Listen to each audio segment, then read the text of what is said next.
Welcome to NTD Newsroom. I'm Don Ma. Democrats accuse the DOJ of political persecution, but Republicans suggest former FBI Director James Comey could be facing further charges after senators reveal his FBI was spying on conservative lawmakers.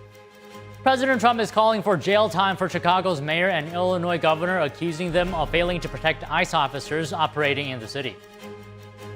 Day 8 of the government shutdown. Lawmakers are still at an impasse while they pivot to emergency measures to pay troops and air traffic controllers to avoid flight delays. The Supreme Court today reviewed whether a candidate for Congress can sue to challenge the legality of a state election rule that benefits Democrats.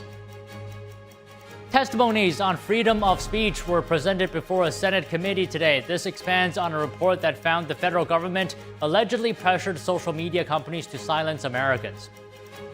A suspect has been arrested in connection with the deadly Palisades fire in California that destroyed thousands of homes and killed 12 people. Authorities say digital evidence and his behavior that night link him to the fire.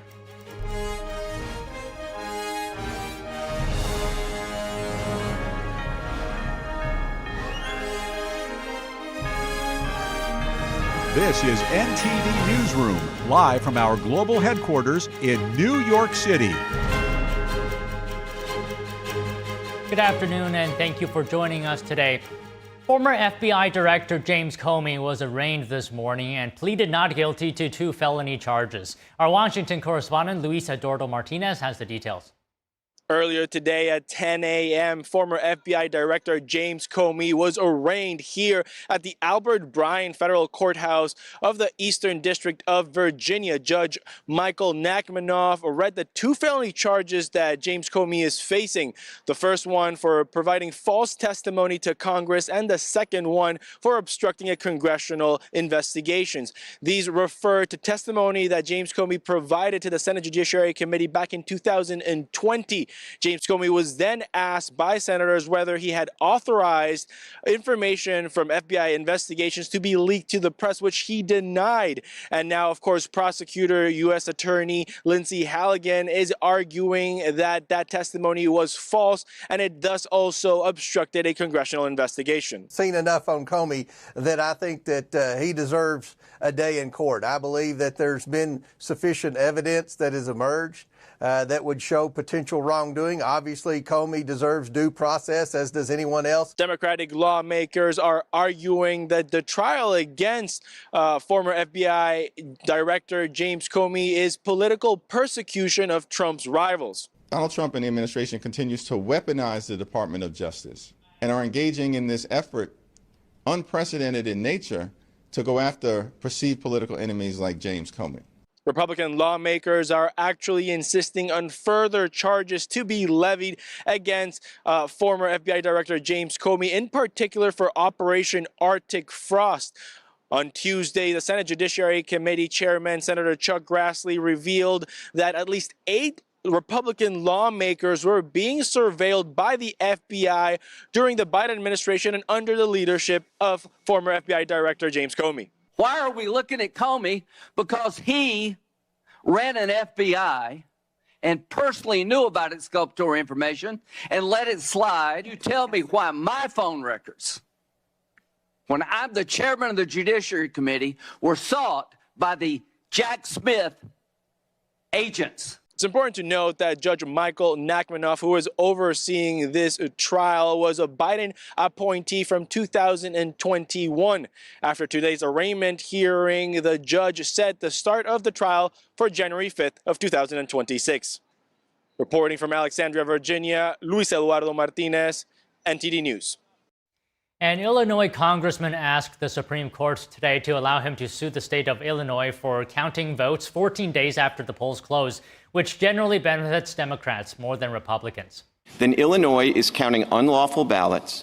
Those unlawful ballots could cost Congressman Boss the election, or at least reduce his margin of victory, and he has to pay his campaign staff for 2 extra weeks.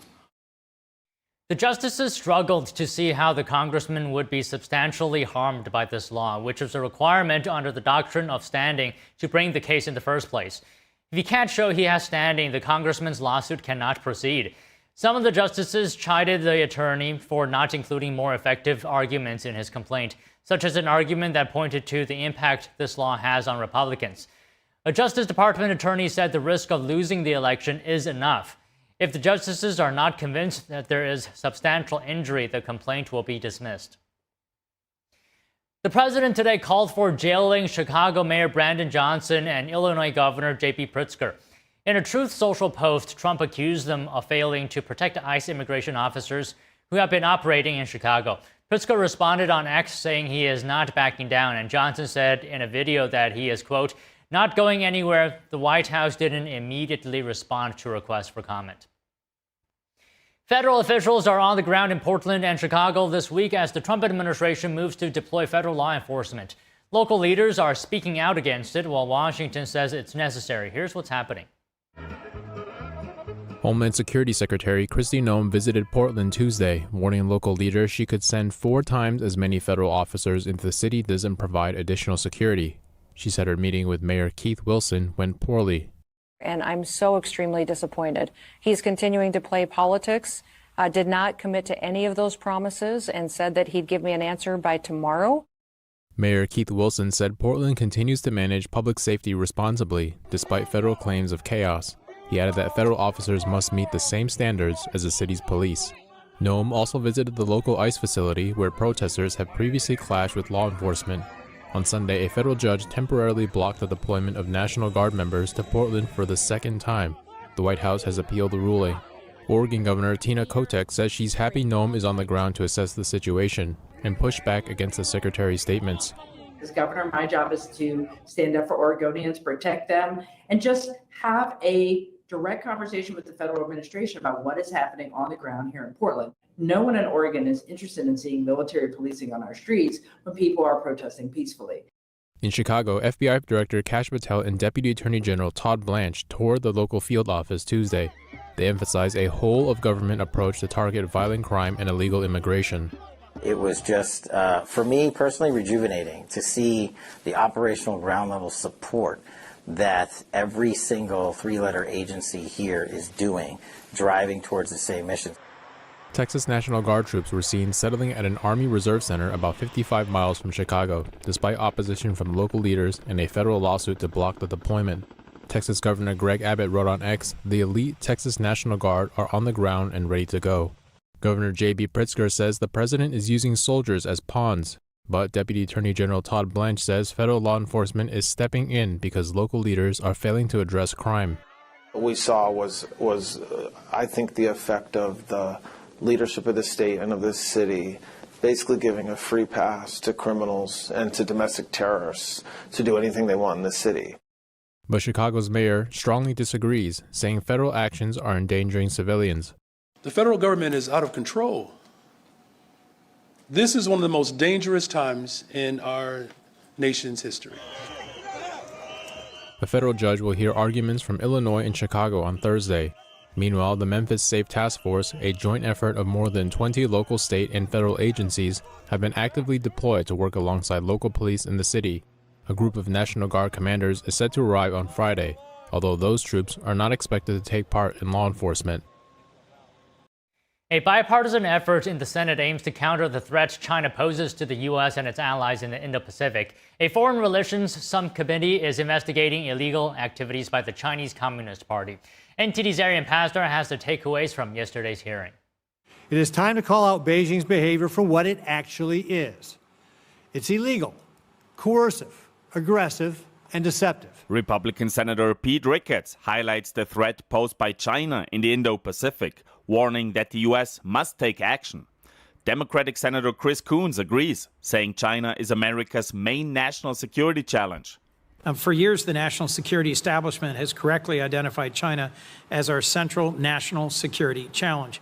Today's hearing will explore China's gray zone activities, which are increasingly offering Beijing an asymmetric advantage. The senator says such gray zone activities have been ignored by too many administrations in the past because they fall below the threshold of armed conflict, despite violating international law.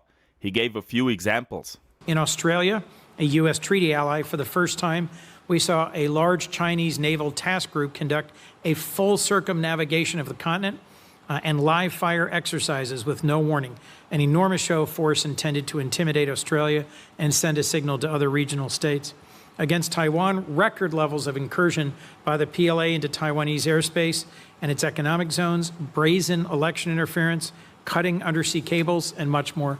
A witness at Tuesday's hearing said the solution to the problem is to develop a comprehensive national counter-strategy. That's by using diplomatic, informational, economic, legal, cyber, and security instruments against China.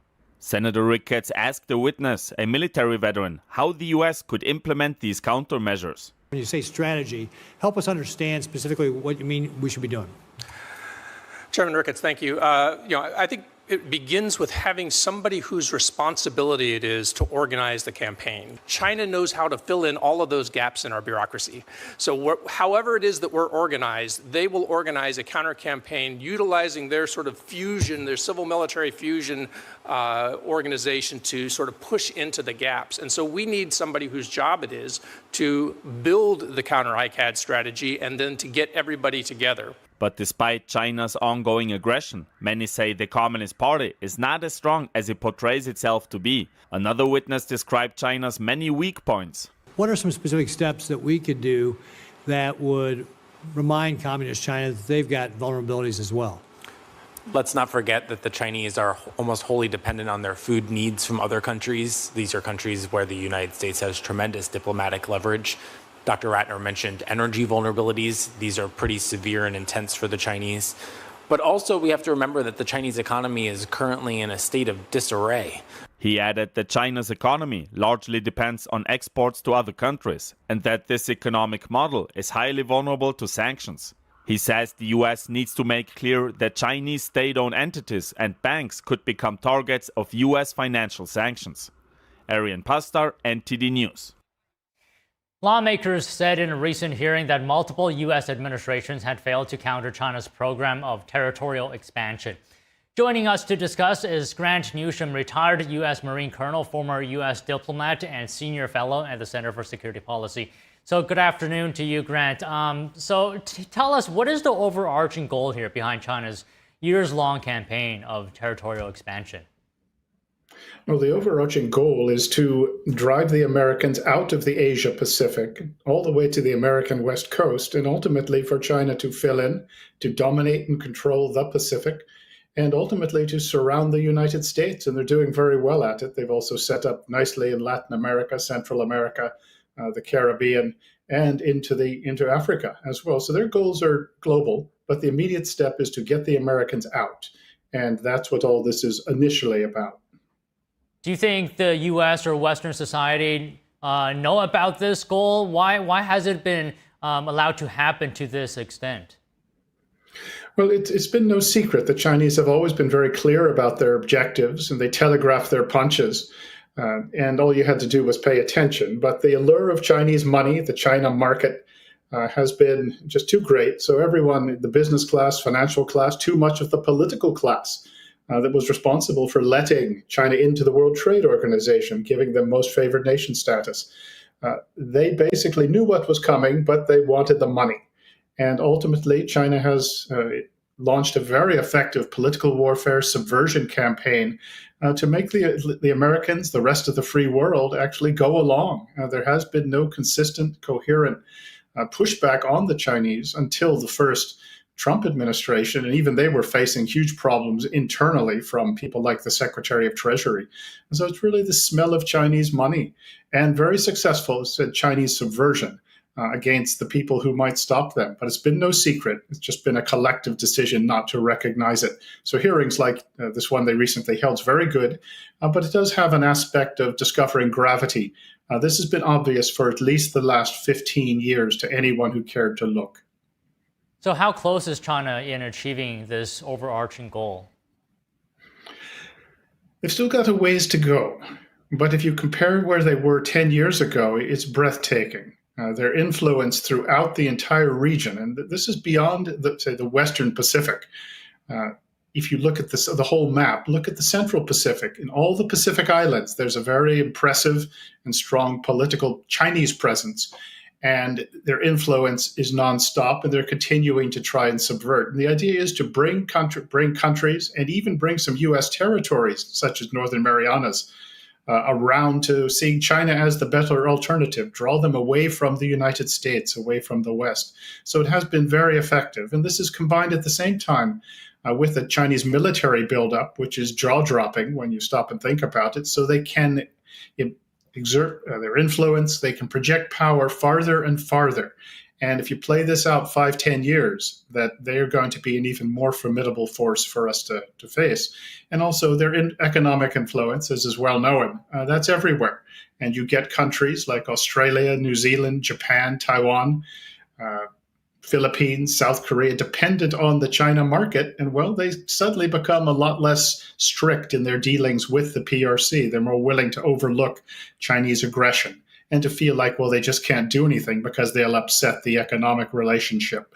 So this is a sort of a coherent, sort of concerted, multifaceted approach by the Chinese that started a long time ago. It continues apace right now, and they've done very well at it. Still got a ways to go, but if you look at the progress they've made, it's very depressing when you consider the future, unless the West and the United States wakes up and does something.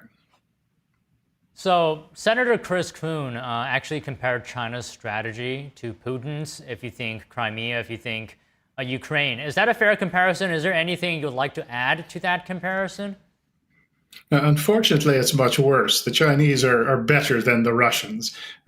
Putin's efforts in Ukraine and Crimea, this is basically military. It's just hard power, sheer force. There is some subversion that's gone on, but basically this is just like a mafia boss throwing his weight around. In the case of the Chinese, they do it very differently. And the military part, the hard power part, is actually bringing up the rear.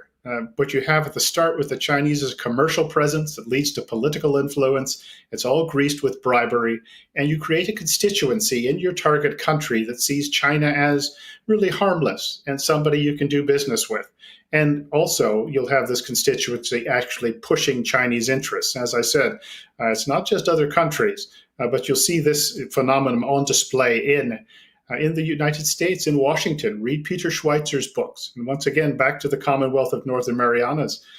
They have got a pro-China business constituency there that is very much pushing China's interests. And you have members of the political class who are also carrying China's water for them. So I say the military just comes last when it comes to the Chinese. With the case of the Russians, it comes first. So the Chinese, unfortunately, are a much tougher opponent than the Russians are. So, Colonel, as you know, the 2016 International Court ruling invalidated China's claims in the South China Sea, for example, and yet Beijing ignored it. Can you talk to us about the effectiveness of international law in curbing China's claims? Well, when it comes to the PRC, the effectiveness of international law is, I suppose there's some figure that's less than zero, but it doesn't really amount to much. The Chinese don't care about their reputation unless it's combined with something else, like real economic pressure, like exposing the Chinese Communist Party leadership's corruption, their overseas wealth. But a ruling itself doesn't amount to much. It could have had some effect in this case, however, and so knowing some history helps. Back in 2016, after the ruling was issued, it was overwhelmingly in the Philippines' favor. The Americans did nothing.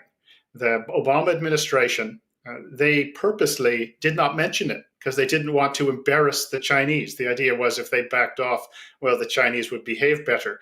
Well, the Chinese took that as a sort of a sign to let's go ahead. And also this ruling was the result of a suit filed by the Filipinos after the Chinese took over Philippine territory at Scarborough Shoal in 2012. They bamboozled the then Deputy Assistant Secretary of State for East Asia Pacific, Kurt Campbell. So he got the Filipinos to pull out from the Scarborough Shoals, and he accepted a Chinese promise that they would as well. The Chinese didn't. The Americans and the Secretary and the administration did nothing. So you had this ruling come out. A few years later, the Americans encouraged the Filipinos to do it. They got the ruling, and the Americans did nothing. Well, that demoralized the Filipinos, again, to put it mildly. And the Chinese could size up their opponents. They saw that these were Americans and administration that would do nothing to stop them. And thus you've got this Chinese expansion that the hearing described very well. It's just gone full speed ever since. The only thing that gave them a hiccup was the first Trump administration and that very good lineup that they had handling China affairs. So knowing some history is important. It's good that you actually brought this up. So, Colonel, as you were speaking and you saw we were playing the footage of the confrontation between the Chinese ship and the Philippine ship, can you describe for us the CCP's use of its Coast Guard and civilian-looking vessels and fishing fleets? Well, the Chinese do this as a sort of a matter of course. One, they've got a lot of these ships, and also if they use them, they can then claim, well, look, this is just law enforcement action, or this is just fishing boats, not stating that it's their maritime militia, which is part of the People's Armed Police. But they use this as a tool of force, intimidation, and they have really been going all out against the Filipinos. The Filipinos, of course, are waiting for the Americans to actually show up and help them, as the treaty, they thought that the security treaty requires. And it's not just the Filipinos. The Chinese have the numbers, and they're using these resources, these ships, say, against the Japanese and against the Japanese Senkaku Islands. It's very aggressive. It continues. And they use it against the Koreans. They'll use it everywhere, but they've got the resources to do it. And the Chinese Coast Guard, the maritime militia, the fishing fleet have effectively had de facto control of the South China Sea since the late 2010s. So this is not a future problem, but it's really a tool in the Chinese toolkit, and they use it very aggressively. And also when they say, well, this is not a naval ship, it has this paralyzing effect on the Americans in particular, and Westerners in general, is they just don't know what to do. They have no response to it, instead of recognizing it for what it is, which is a tool of really Chinese military might in order to take territory, to bully and intimidate, and respond accordingly. But also don't respond always tit for tat, but you respond asymmetrically. As I mentioned earlier, expose Xi Jinping and his top cronies' wealth overseas, and that will get their attention very quickly. It's just one tool. So you can economic sanctions, stop allowing any technology exports to China. Don't allow Chinese investments in the United States of any sort.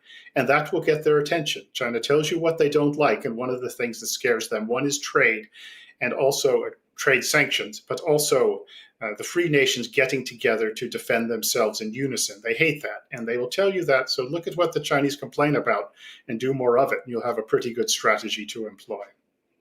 Okay, Colonel, we just have a tiny bit of time left, and I want to squeeze in one more question here. Can you talk to us about the strategy of China building artificial islands? Well, that they've have used this to build these huge military bases in the South China Sea, contrary to the international law, the international court's ruling, and they have gone about this since started roughly about 2013. And now they have these really very, very substantial military bases in the South China Sea. It allows them to really assert and demonstrate their control, their domination, and also you can use it for offensive operations when the time comes. When this all was happening, once again, the aforementioned Kurt Campbell didn't do much, but also you had senior American military leaders in the Pacific who knew what was coming, but they would not talk about it publicly. They would complain privately to visitors, but they wouldn't speak up about it. The U.S. administration, the Obama administration, didn't want to say anything that would upset the Chinese. But the military leaders would even joke about this as the Great Wall of Sand, saying that they would take it out in the first hour or two of a war. Well, that sort of bold talk didn't amount to much. It didn't stop the Chinese, and they have gone all out in this island building, which has really put us in a very difficult position and put our friends in an even more difficult position because they can see who seems to have the momentum, who seems to have the will to actually respond to Chinese aggression. And sometimes it looks like we're lacking in this regard, but it isn't something that appeared yesterday. It's been going on for about the last 12, 13 years. And as I said, the most senior U.S. military officers in Washington and in the Pacific really ought to return whatever end of tour awards they received for their performance here.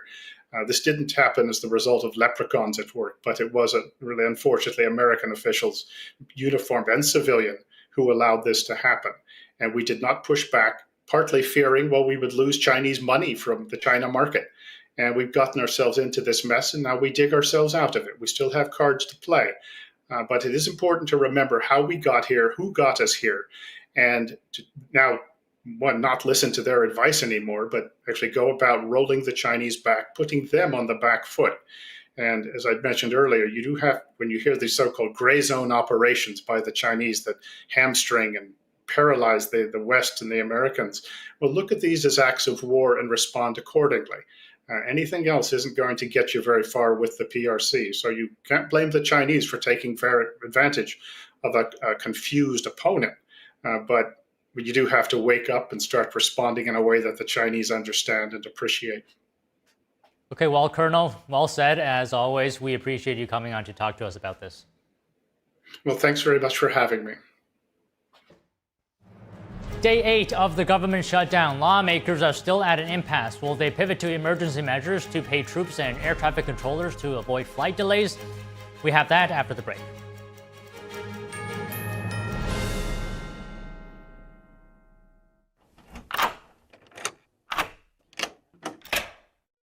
I'm Jonathan Lawson. If you're 50 to 85, please listen closely. The lock I want to talk to you about isn't the one on your door. It's a rate lock for your life insurance that guarantees that once you're insured, your rate can never go up at any time for any reason. Many policies you see don't have one, but you can get a lifetime rate lock from Colonial Penn. This plan was designed for people on a fixed income with coverage options that start at $9.95 a month. That's less than 35 cents a day. Your rate is locked in for life. Coverage can never be canceled, and your acceptance is guaranteed. You cannot be turned down because of your health. See for yourself. Call for an information kit and gift. Both are free with no obligation. Call 1-800-624-6556 for your free information and your free gift. That's 1-800-624-6556. 1-800-624-6556. Call now. Hunger in America is a crisis. Let's end it together. Our America. Built on hard work, determination, and grit. Sometimes the days run long, but hope, it never runs out, even when the food does, for America's veterans, working parents, even kids. Because in every corner of every town, even yours, millions of hard-working neighbors are facing a hunger crisis, many for the very first time. In this land of plenty, affording food shouldn't require second jobs and third shifts or choosing between your groceries and bills. Today, you can help change that. Call or go online to helpfeedingamerica.org and give $19 a month, less than 63 cents a day, to help every neighbor get the food they urgently need. Because taking care of each other is what makes America strong. We're Feeding America, not just a name, but in action, working with over 200 local food banks like the ones in your community, and demand is soaring. You go to the grocery store, you spend $100, and $100 is a new $20 bill. Even with 2 full-time jobs, it's hard to make ends meet. These are tough times, but when we stand together, we become the very best of a strong America. Call or go online to helpfeedingamerica.org. Just $19 a month can feed a family today. And your first gift can double an impact. Plus, we'll send you this free canvas bag as a reminder of the hope you're delivering. When it comes down to it, it's about taking care of your family first and the loved ones that you need to provide for. Because you're not just giving food, you're fueling resilience for people across the nation. You're feeding America. Call or go online today to helpfeedingamerica.org, and your gift can double an impact.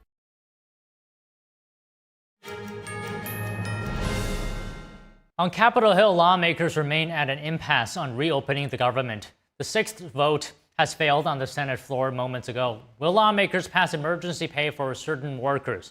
NTD's Melina Weisskopf reports. As the stalemate between lawmakers leaves the government shutdown for the 8th day in a row, House Speaker Mike Johnson got visibly heated this morning, responding to a question about if lawmakers should consider an emergency measure to keep troops and air traffic controllers paid. We already had that vote. It's called the CR. Every Republican and at least one Democrat had the common sense to say, of course we want the government to stay in operation. Of course, keep the government open. The first responsibility, I'm sorry, I'm aggravated. The first responsibility of the government is to protect the people. And the people who are supposed to be protected are being completely cheated. He said this type of show vote, as he described it, is exactly what Democrats want. But Johnson insisted this morning that the only answer is for Democrats to join Republicans in the Senate on the continuing resolution that the House already passed. That's a change in tune from yesterday when he expressed openness to such an idea, but the Senate leader quickly dismissed it. We're monitoring it day by day. I'm certainly open to that. We've done it in the past. We want to make sure that our troops are paid, our troops. And honestly, I mean, you don't need that. Another question bubbling up is whether federal workers will receive back pay during their time out. Every single furloughed federal employee is entitled to back pay. Period. Full stop. The law is clear. It's technically the law since 2019 that those workers will get paid back, but a White House draft legal memo is circulating that questions whether non-essential federal employees who are furloughed right now and currently not working due to the shutdown are entitled to back pay. President Trump said this about it just yesterday. It depends on who we're talking about. I can tell you this, the Democrats have put a lot of people in great risk and jeopardy, but it really depends on who you're talking about. But for the most part, we're going to take care of our people. There are some people that really don't deserve to be taken care of, and we'll take care of them in a different way. So ultimately, it depends how the White House decides to handle the matter. While back pay for federal workers is in limbo, the White House has committed to keeping the nutrition program for women and children, known as WIC, running, announcing it would use revenue collected from Trump's tariffs to continue funding WIC benefits while the federal government remains shuttered. Reporting from Washington, D.C., Melina Weisskopf, NTD News. The FAA says air traffic control staffing issues are delaying flights at airports across the country. The delays come amid a week-long government shutdown. Newark, Phoenix, Denver, Las Vegas, and Burbank were among the affected airports. According to FlightAware, more than 4,000 flights have been delayed. That includes 29% of arriving flights at Denver, 19% of Newark flights, and 15% of Las Vegas flights. Some 13,000 air traffic controllers and about 50,000 TSA officers must still show up for work without pay. Controllers are set to receive a partial paycheck on October 14th for work performed before the shutdown. The Senate has confirmed 107 Trump nominees to fill vacant government positions. The confirmations include 24 ambassadors, over a dozen U.S. attorneys, and several assistant secretaries for various departments, such as the Treasury, the Interior, Energy, and Defense. They were confirmed all at once yesterday thanks to a rule change Republicans made last month known as the nuclear option. It lets them approve certain nominees as a group instead of one by one. GOP leaders say it was the only way to clear a backlog of stalled nominations, despite fierce opposition from Democrats. The change only applies to lower-level executive nominees, not cabinet members or federal judges. Tuesday's final vote of 51-47 fell strictly along party lines. A Senate hearing is underway looking into allegations that government agencies pushed tech companies to censor freedom of speech under the Biden administration. Here is testimony from independent journalist Alex Branson. Going back to 2020, the company had previously defended my right to speak as third parties demanded I be censored because Twitter believed that it should be a place where free speech and debate were encouraged. Ultimately, at the time of my suspension, Twitter's top executives, including then Chief Executive Jack Dorsey, secretly believed the company should not have suspended me. But the Twitter lobbyist who faced the Biden administration's pressure most directly went around them to orchestrate my ban. In the words he wrote to another Twitter official just days before he silenced me, this lobbyist hoped, quote, to keep the target off our back. The hearing is expanding on a censorship report recently released by Senator Ted Cruz. It alleges the Biden administration's Cybersecurity and Infrastructure Security Agency ran a secret censorship campaign. The report concluded the agency violated the First Amendment by pressuring social media companies to censor Americans with conflicting views from the Biden administration. It's a practice known as jawboning. Did the White House specifically say what they would do to Twitter? Well, so they specifically, they publicly said that they were going to reconsider Section 230. That was, again, in July. And they had privately said to Twitter in April, they had, based on Twitter's own records, said a really, quote unquote, a really hard question about why I was still being allowed to speak, which from my point of view and my lawyer's point of view, that all by itself was a First Amendment violation because it forced Twitter to start looking at me in a way that Twitter had not previously done. And that was in secret.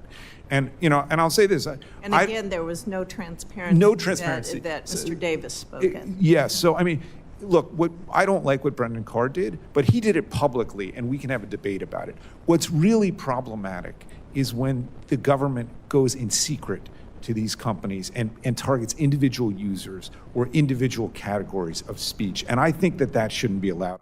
The hearing was looking into legislative ways to protect Americans from jawboning. A California jury has ordered Johnson & Johnson to pay $966 million in its latest talcum powder lawsuit. It comes after the company was found liable in a lawsuit claiming its baby powder products cause cancer. The family of a woman named May Moore claimed she died of a rare cancer caused by the powder and sued Johnson & Johnson. The family claimed the company's powder was contaminated with asbestos, a carcinogen, which Johnson & Johnson has denied. The company stopped selling the powder 2 years ago after being hit with tens of thousands of lawsuits. According to court documents, $950 million is in punitive damages and $16 million is compensatory damages. Johnson & Johnson says it plans to appeal the verdict. The Supreme Court is hearing arguments in a lawsuit challenging an Illinois law that governs how mail-in ballots received after Election Day are counted. The case is about who can challenge this law rather than about the process of counting mail-in ballots.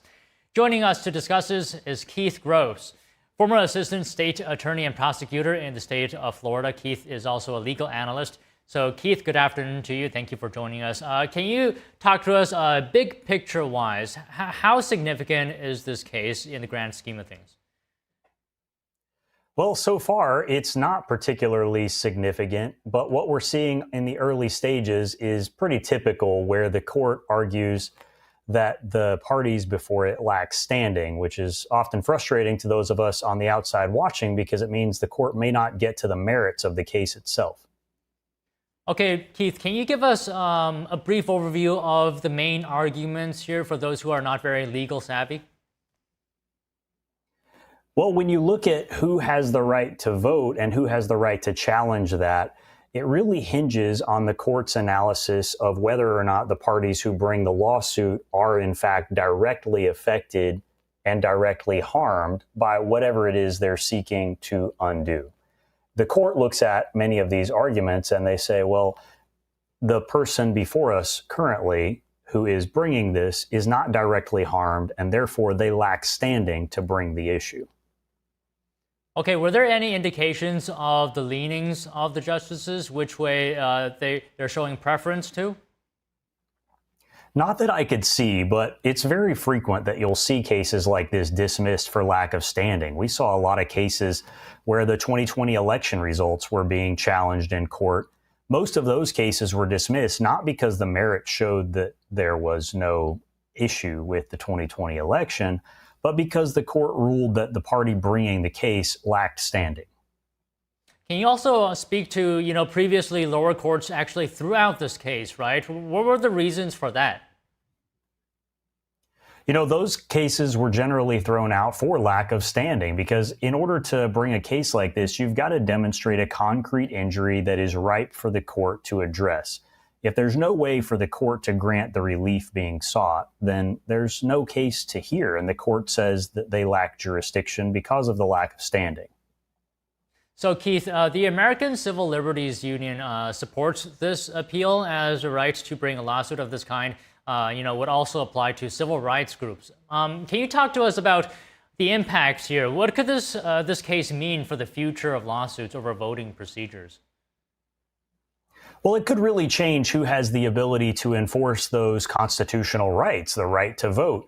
When you look at a situation where you've got a third party, a group, an organization like the ACLU, generally they're bringing the case on behalf of their members. Now, courts have generally recognized that groups can bring cases on behalf of their members if those members would have standing. We've seen this a lot in other contexts, and we're going to see a further analysis of that under this case with regard to the ACLU and whether or not the underlying members have the legal right to challenge these laws. Is there any intersection between the federal law governing the timing of elections with state laws that permit counting of ballots after Election Day? There's a little bit of gray area there. Generally, elections are controlled by the states. The Constitution doesn't give the federal government the power to control state elections. There's some overlap and some gray area with regard to federal elections, however, and what standards may be enforced regarding federal elections. So there are a lot of people in Washington who want to ensure that federal elections include only valid citizens as voters, and there are many states who think that it's okay to allow non-citizens to vote, and many states and municipalities who allow non-citizens to vote in state and municipal elections. The federal government could assert its interest in securing the federal elections, but may stay out of the state election component. So, Keith, would you mind speaking to the outcomes of this case potentially? And depending on that outcome, what could happen next? One of the things that really hangs in the balance is whether or not the fate of the United States government will be decided by citizens or non-citizens. If states are able to allow non-citizens to vote, and if the court doesn't allow a real hearing on the merits with regard to this, we could see an odd situation where the federal government and the state government are at odds about who is allowed to vote. Ultimately, if we believe our elections should only include U.S. citizens, it's important that states all align with federal policy to block non-citizens from voting. Okay, just one final question, Keith. Do you think the outcome of this case could impact other states with similar laws? Certainly it could. It depends. Generally speaking, the only areas where this case would be binding would be those areas within the same appellate jurisdiction. That said, when there is an appellate court decision striking down something like this or declaring that it is permissible, you're likely to see it travel on and this case to be heard further in the Supreme Court, particularly if you see different results from different appellate courts. If, say, the appellate court on one side of the country decides a different result than the appellate court on the other side of the country, that's something called a circuit split. And that generally encourages the Supreme Court to get involved and resolve the conflict. Well, all right, Keith, well said. We really appreciate you coming on. Thank you. Thank you. A suspect has been arrested in connection with the deadly Palisades fire in California that destroyed thousands of homes and killed 12 people. Authorities say digital evidence and his behavior that night link him to the fire. Stay tuned for that story and more after this break.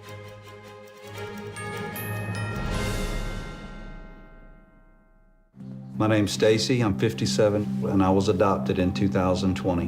We were adopted in 2019. And we were adopted in 2021. We had a house, and it sounds crazy, but it wasn't a home. The one thing that Jake and Emma brought is it became a home. When I met Dakota, he had just turned 14. You weren't there for the first this and the first that. I missed the first words, but we got a lot of other firsts. Watching her say, oh my God, I cannot believe I got my license. And she's like, I passed. And I'm like, girl. See them grow. It is. They chose to love us. They didn't have to. They chose us. Family. You and you. Kids in the middle. What I thought was a complete life was nowhere near complete, but it is now. Learn about adopting a teen from foster care. You can't imagine the reward. Visit adoptuskids.org. My mom and dad were traditional Asian parents. And my father would go to work before I woke up in the morning. And then he would come home too tired to play with me.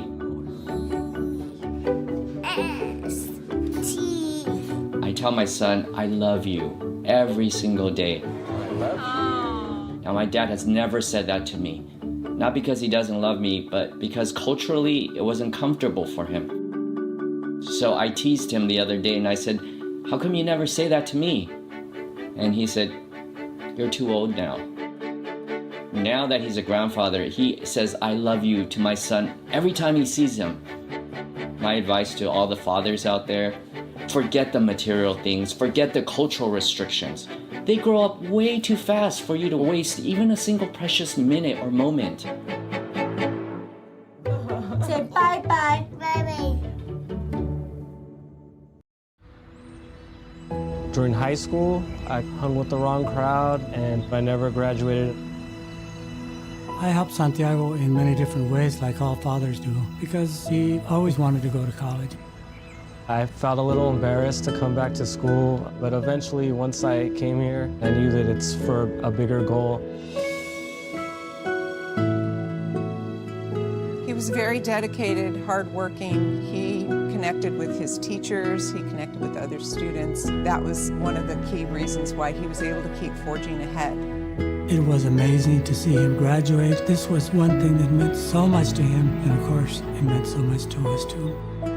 With the help of my father and having my son, that was all the motivation that I needed. That support is everything. Find free adult education classes near you at finishyourdiploma.org.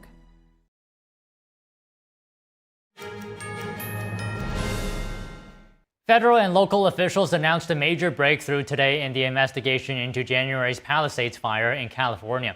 After 8 months of intensive work, authorities confirmed the arrest of a suspect in connection with the fire. A 29-year-old Jonathan Rinderknecht for igniting a fire that ultimately burned down the Palisades earlier this year, killing 12 people, destroying more than 6,800 structures, both homes and businesses, and damaging over 1,000 more buildings. The complaint unsealed today charges the defendant with destruction of property by means of fire, a felony that carries a mandatory minimum 5-year federal prison sentence and is punishable by up to 20 years in federal prison. The allegations in the affidavit are supported by digital evidence, including the defendant's ChatGPT prompt of a dystopian painting showing in part a burning forest and a crowd fleeing from it. Rinderknecht is accused of starting the Lackman fire on New Year's Eve, which later reignited as the Palisades fire.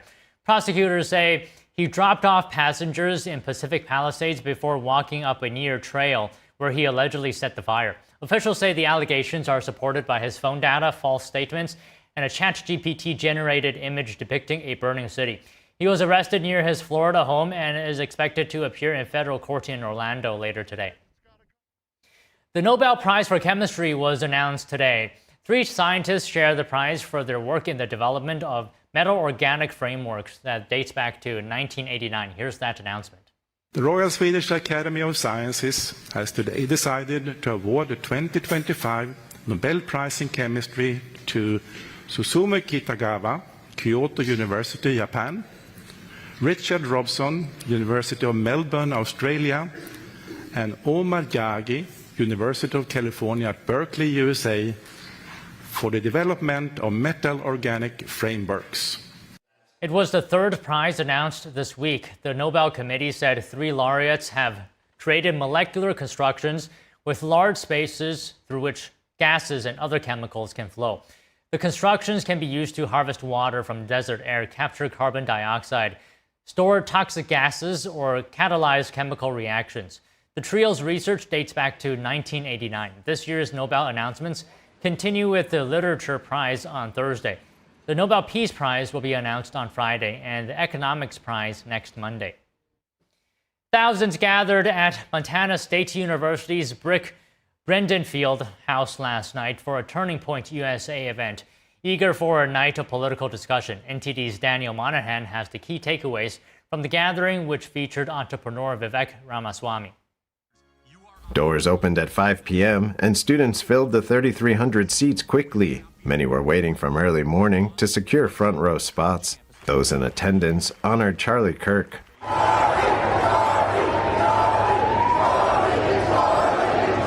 Turn us away from divisiveness separation, and violence. Candidate for Ohio Governor Vivek Ramaswamy called on those in attendance to remember the tragedy of Charlie Kirk's assassination. For years, college students with conservative views, like many of you, were taught to shut up, sit down, and keep their views to themselves. Ramaswamy says Charlie Kirk helped usher in a new dawn in America. Young conservatives, like many of you, started to feel free to speak in the open again as proud Americans.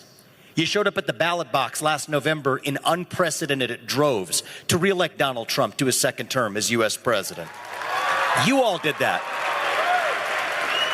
The entrepreneur says conservatives stand at a fork in the road for the future of the conservative movement. Do we play the left's game? Silencing, canceling, punishing, authorizing the government to pick winners and losers in the private sector? Or do we stick to the principles of the American founding?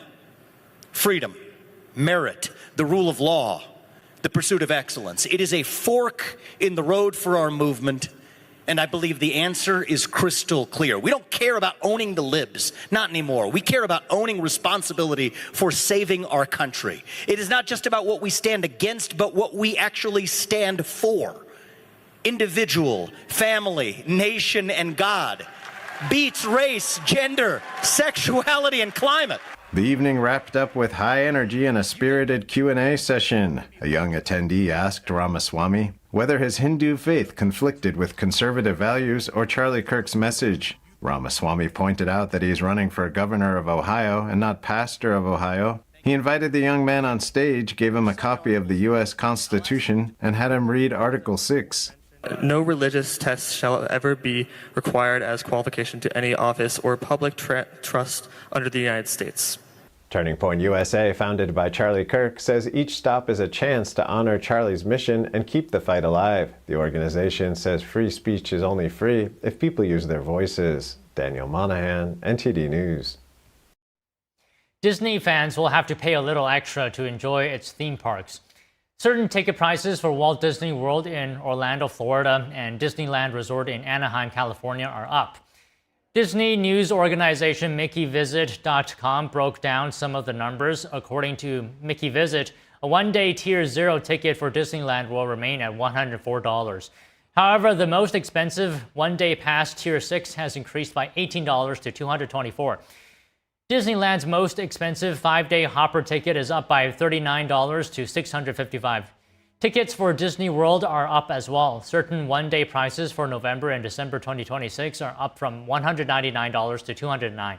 Visitors can expect higher ticket prices on peak days like Thanksgiving and New Year's Eve.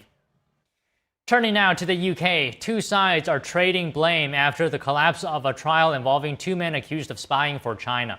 The men were charged last year with violating the Official Secrets Act.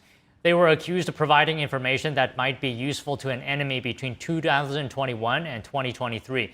But prosecutors dropped the charges last month, saying there is not enough evidence. Conservative Party lawmakers accused the government, the Labour government that is, of deliberately collapsing the trial to avoid upsetting China. UK Prime Minister Keir Starmer denied these allegations. He said the previous Conservative government, which was in power when the alleged spying occurred, didn't refer to China as an enemy. Here's Starmer. We were disappointed that the trial didn't proceed, but the position is very clear that the trial would have had to take place on the basis of the situation as it was at the time under the previous Tory government. So whatever their position was the only position that could be presented at trial. So it wasn't as well this government's position, it was the Tory government before's position. Britain's chief prosecutor, Stephen Parkinson, said his office did everything possible to prosecute the two men. He blamed the government for the collapse of the case. To prove the case under the Official Secrets Act, prosecutors would have had to show the defendants were acting for an enemy. Parkinson said his office was unable to do so because the UK government does not refer to China as an enemy or a threat to national security. Identical twins Hugo and Ross Turner are set to climb Nepal's Mera Peak in October, one outfitted in a forensic replica of George Mallory's 1924 Everest expedition gear, and the other in modern equipment to study the impact of clothing systems on performance in extreme environments. Here are the details. These 36-year-old British twins are getting ready to climb a section of the Himalayas for science. What separates the professional explorers will be their kit. Hugo Turner is stepping back in time. Yeah, it's very adequate. He'll be outfitted in a forensic replica of George Mallory's 1924 Everest expedition gear, which includes hand-stitched layers of wool, silk, and gabardine. All the layers exactly that he would have had 100 years ago, so...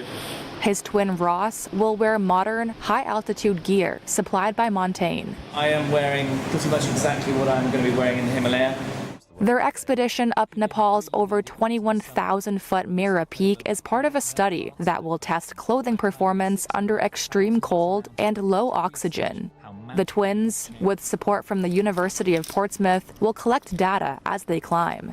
Researchers will monitor their body temperature, dexterity, cognition, and stress hormones. Ross says being genetically identical allows the comparison to be plausible. We like to train in a similar way before these expeditions, so we are as identical as possible. Being genetically identical while we're on the mountain allows the science, the study of each kit to be brought together so we can almost look side by side. The study will generate comparative data sets to inform product development and safety guidance for cold weather operations. It also hopes to shed light on equipment factors surrounding the 1924 British Everest expedition, during which Mallory and partner Andrew Irvin disappeared. Sir Edmund Hillary and Tenzing Norgay are widely regarded as the first climbers, confirmed to reach Everest summit in 1953, though Ross says it's possible Mallory could have made it first, years before. I think from what we've started to understand about this kit, particularly in the cold chamber here at the University of Portsmouth's Extreme Environments Laboratory, is he probably could have. There's definitely question marks over the kit's ability, particularly some of the stuff you're looking at now, but the raw data shows us there's not much to be extremely worried about. We have breaking news. Derek Groves, who escaped from a New Orleans jail in May, has been captured in Atlanta. The U.S. Marshal Service says law enforcement captured him after a standoff at a home in the southwestern part of Atlanta. He was found hiding in the residence. Groves then was the last of 10 inmates to be captured after breaking out of the New Orleans Paris jail, which was one of the most high-profile jailbreaks in Louisiana in decades. Groves was convicted of second-degree murder and serving life in prison. He shot and killed 2 people and injured several others at a block party. His girlfriend has been in custody and facing charges for helping him escape. All right, taking a break now. President Trump is holding a roundtable discussion on Antifa at the White House. We have that and more after this break.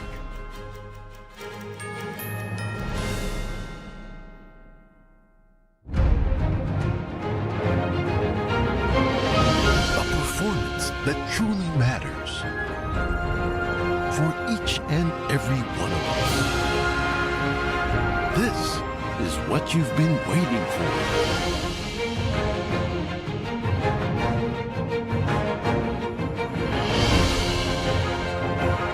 Shen Yun. Get tickets now at shenyun.com. The bladder control aisle. You won't shop here again. Your private business is your own. The constant struggle is over. Now there's a better way.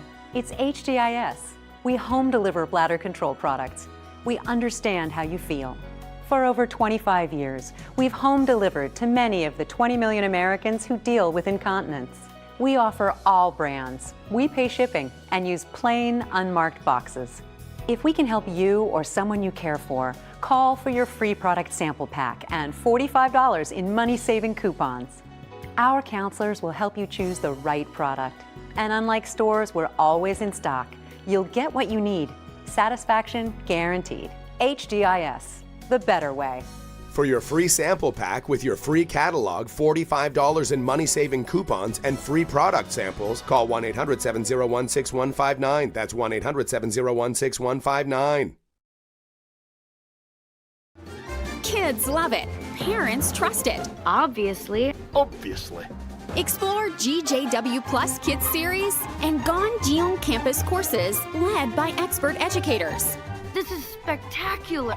Children will learn values like respect, responsibility, and knowledge in language, science, and more. Wow. All while having fun.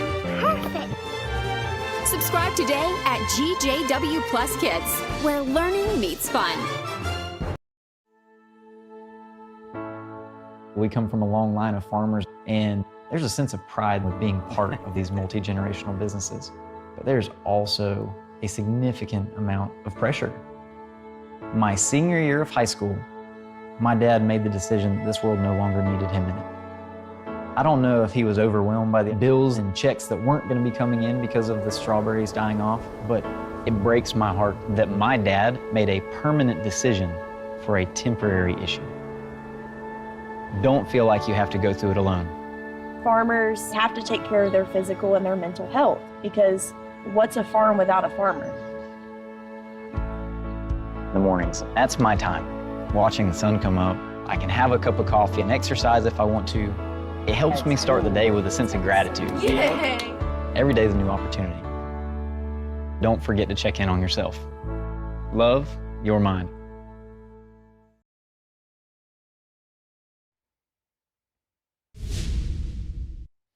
Welcome to NTD Newsroom. I'm Don Ma. President Trump holds a roundtable discussion on Antifa at the White House this afternoon, and 500 National Guard troops arrive in Chicago area amid resistance from Illinois governor. Democrats accuse the DOJ of political persecution, but Republicans suggest former FBI Director James Comey could be facing further charges after senators reveal his FBI was spying on conservative lawmakers. The Supreme Court today reviewed whether a candidate for Congress can sue to challenge the legality of a state election rule that benefits Democrats. Federal union leaders came together today to illustrate the impacts the government shutdown is having on workers and everyday Americans. Big tech investment is pouring in and confidence in safety is high. We hear analysis on America's next generation of small nuclear reactors for clean energy. NATO members are fighting back against reported airspace violations by Russia. Germany plans to allow police to shoot down unidentified drones.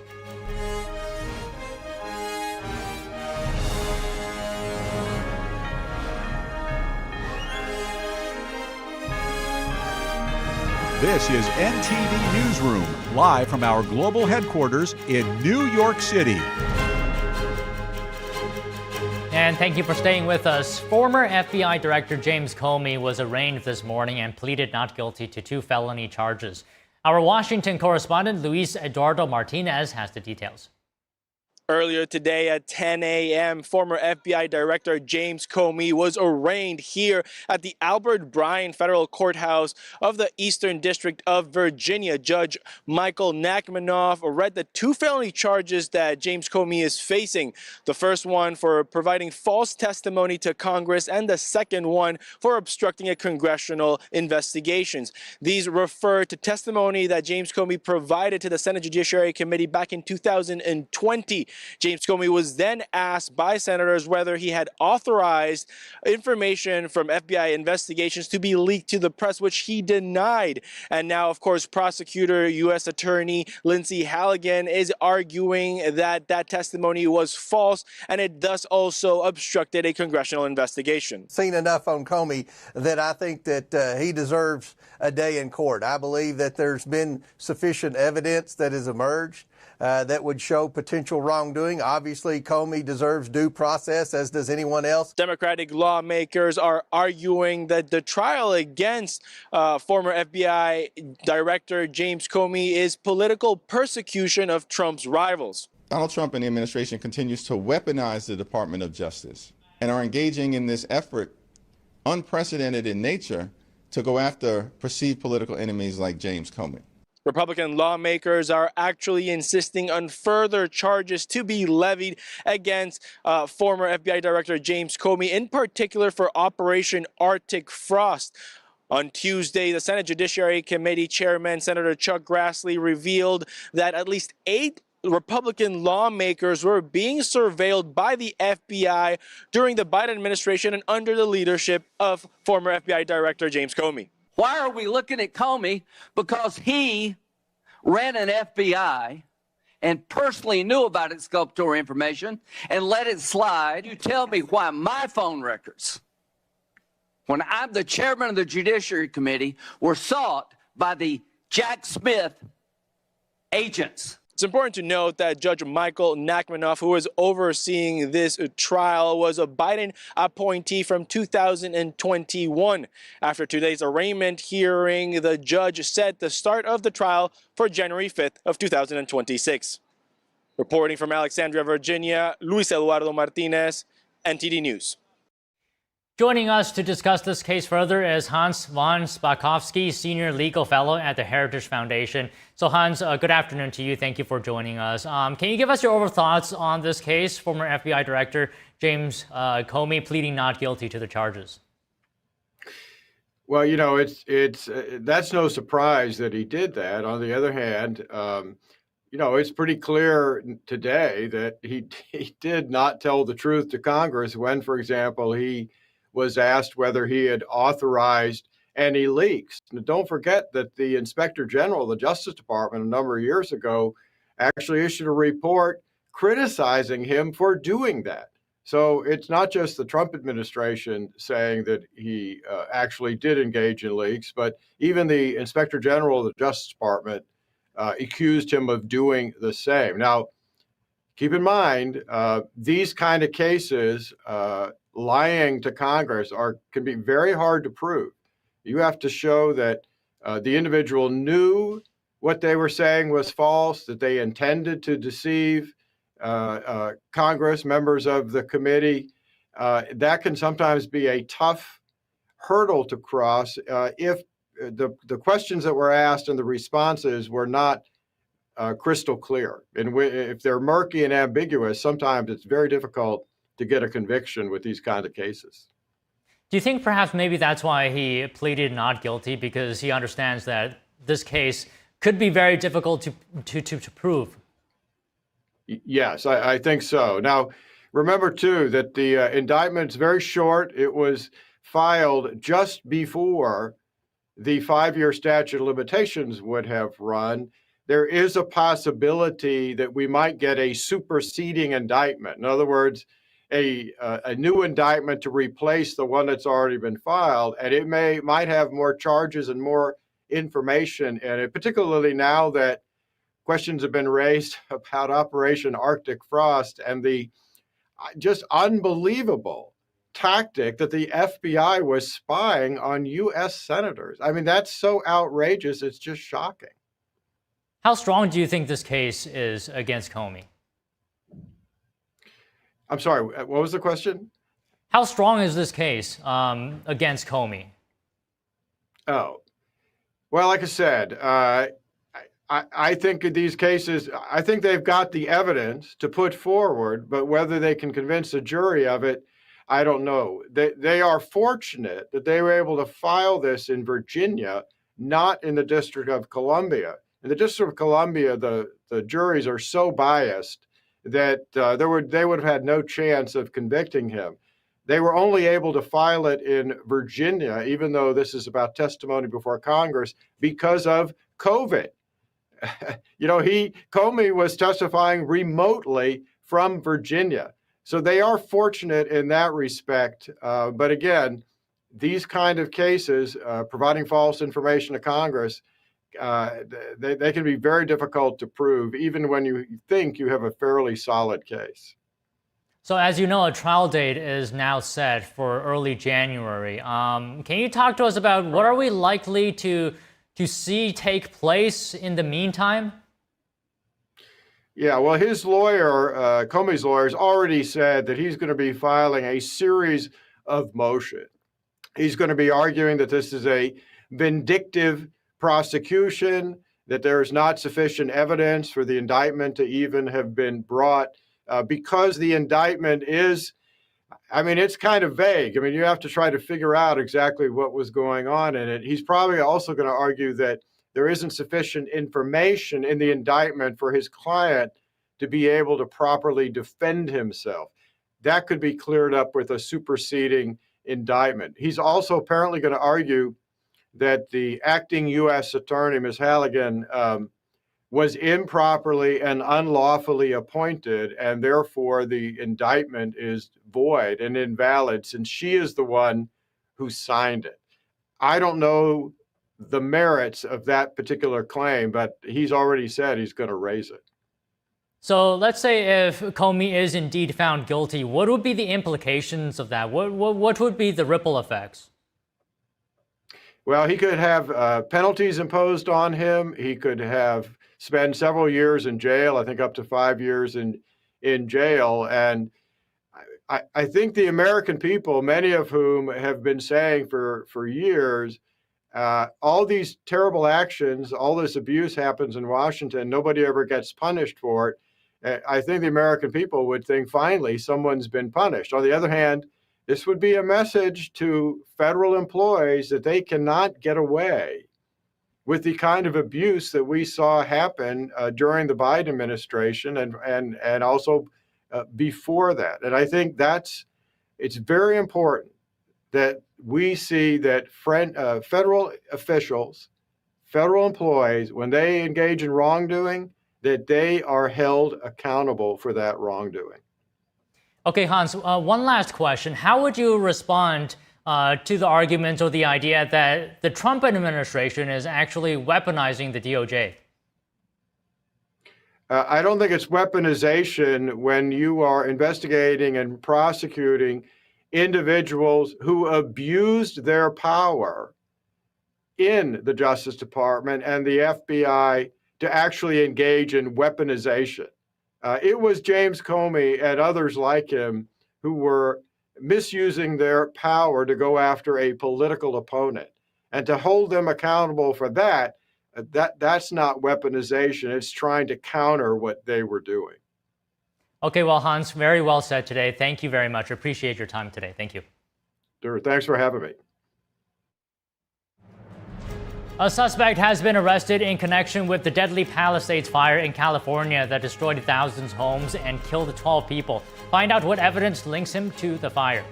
A report finds the federal government allegedly pressured social media companies to silence Americans. Testimonies on freedom of speech were presented before a Senate committee today. That and more after the break.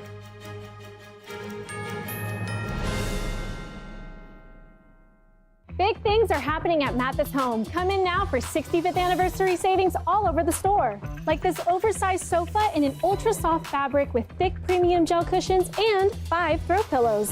Anniversary priced at just $9.99. That's an incredible value. Just one of over 100 great sofas in stock and ready for you to enjoy tonight with fast and easy financing and free delivery. Don't miss out on 65th anniversary savings happening now at your furniture superstore, Mathis Home. I'm excited to announce that we're having our biggest 3-in-1 sale ever with a limited edition product, a back in stock special, and a closeout deal you won't find anywhere else. So go to mypillow.com or call the number on your screen. Use your promo code to get our MyPillow bed sheets only $29.88. Any color, any style, any size, even kings, regular $119.98, only $29.88. Once they're gone for good. How about our My Towels? They're finally back in stock, but not for long. Get a 6-piece My Towel set, regular $69.98, now only $39.98. And for the first time and the only time ever, get our limited edition premium My Pillows. They're made with Giza cotton and designer gusset. Queen $17.98, Kings only $19.98. So go to mypillow.com or call the number on your screen. Use your promo code to get the best offers ever. Quantities are extremely limited, so order now. Is deep sea fish oil really healthy? Due to pollution in the oceans, most fish contain heavy metal elements and radioactive substances. That's why it's so important to choose a pure source of omega-3. Puritan Green Vegetable Omega-3 is made from purslane and perilla seeds, which are rich in nutrients and minerals. It effectively improves brain power and is beneficial to the heart's health. Puritan Green Vegetable Omega-3. Eat 2 a day and you'll feel brand new. We said we'd never give in to a meltdown. Okay. And we'd never babysit with a screen. We said we'd never let the toys take over. Mariella! never leave the house looking, well, and never let them out of our sight.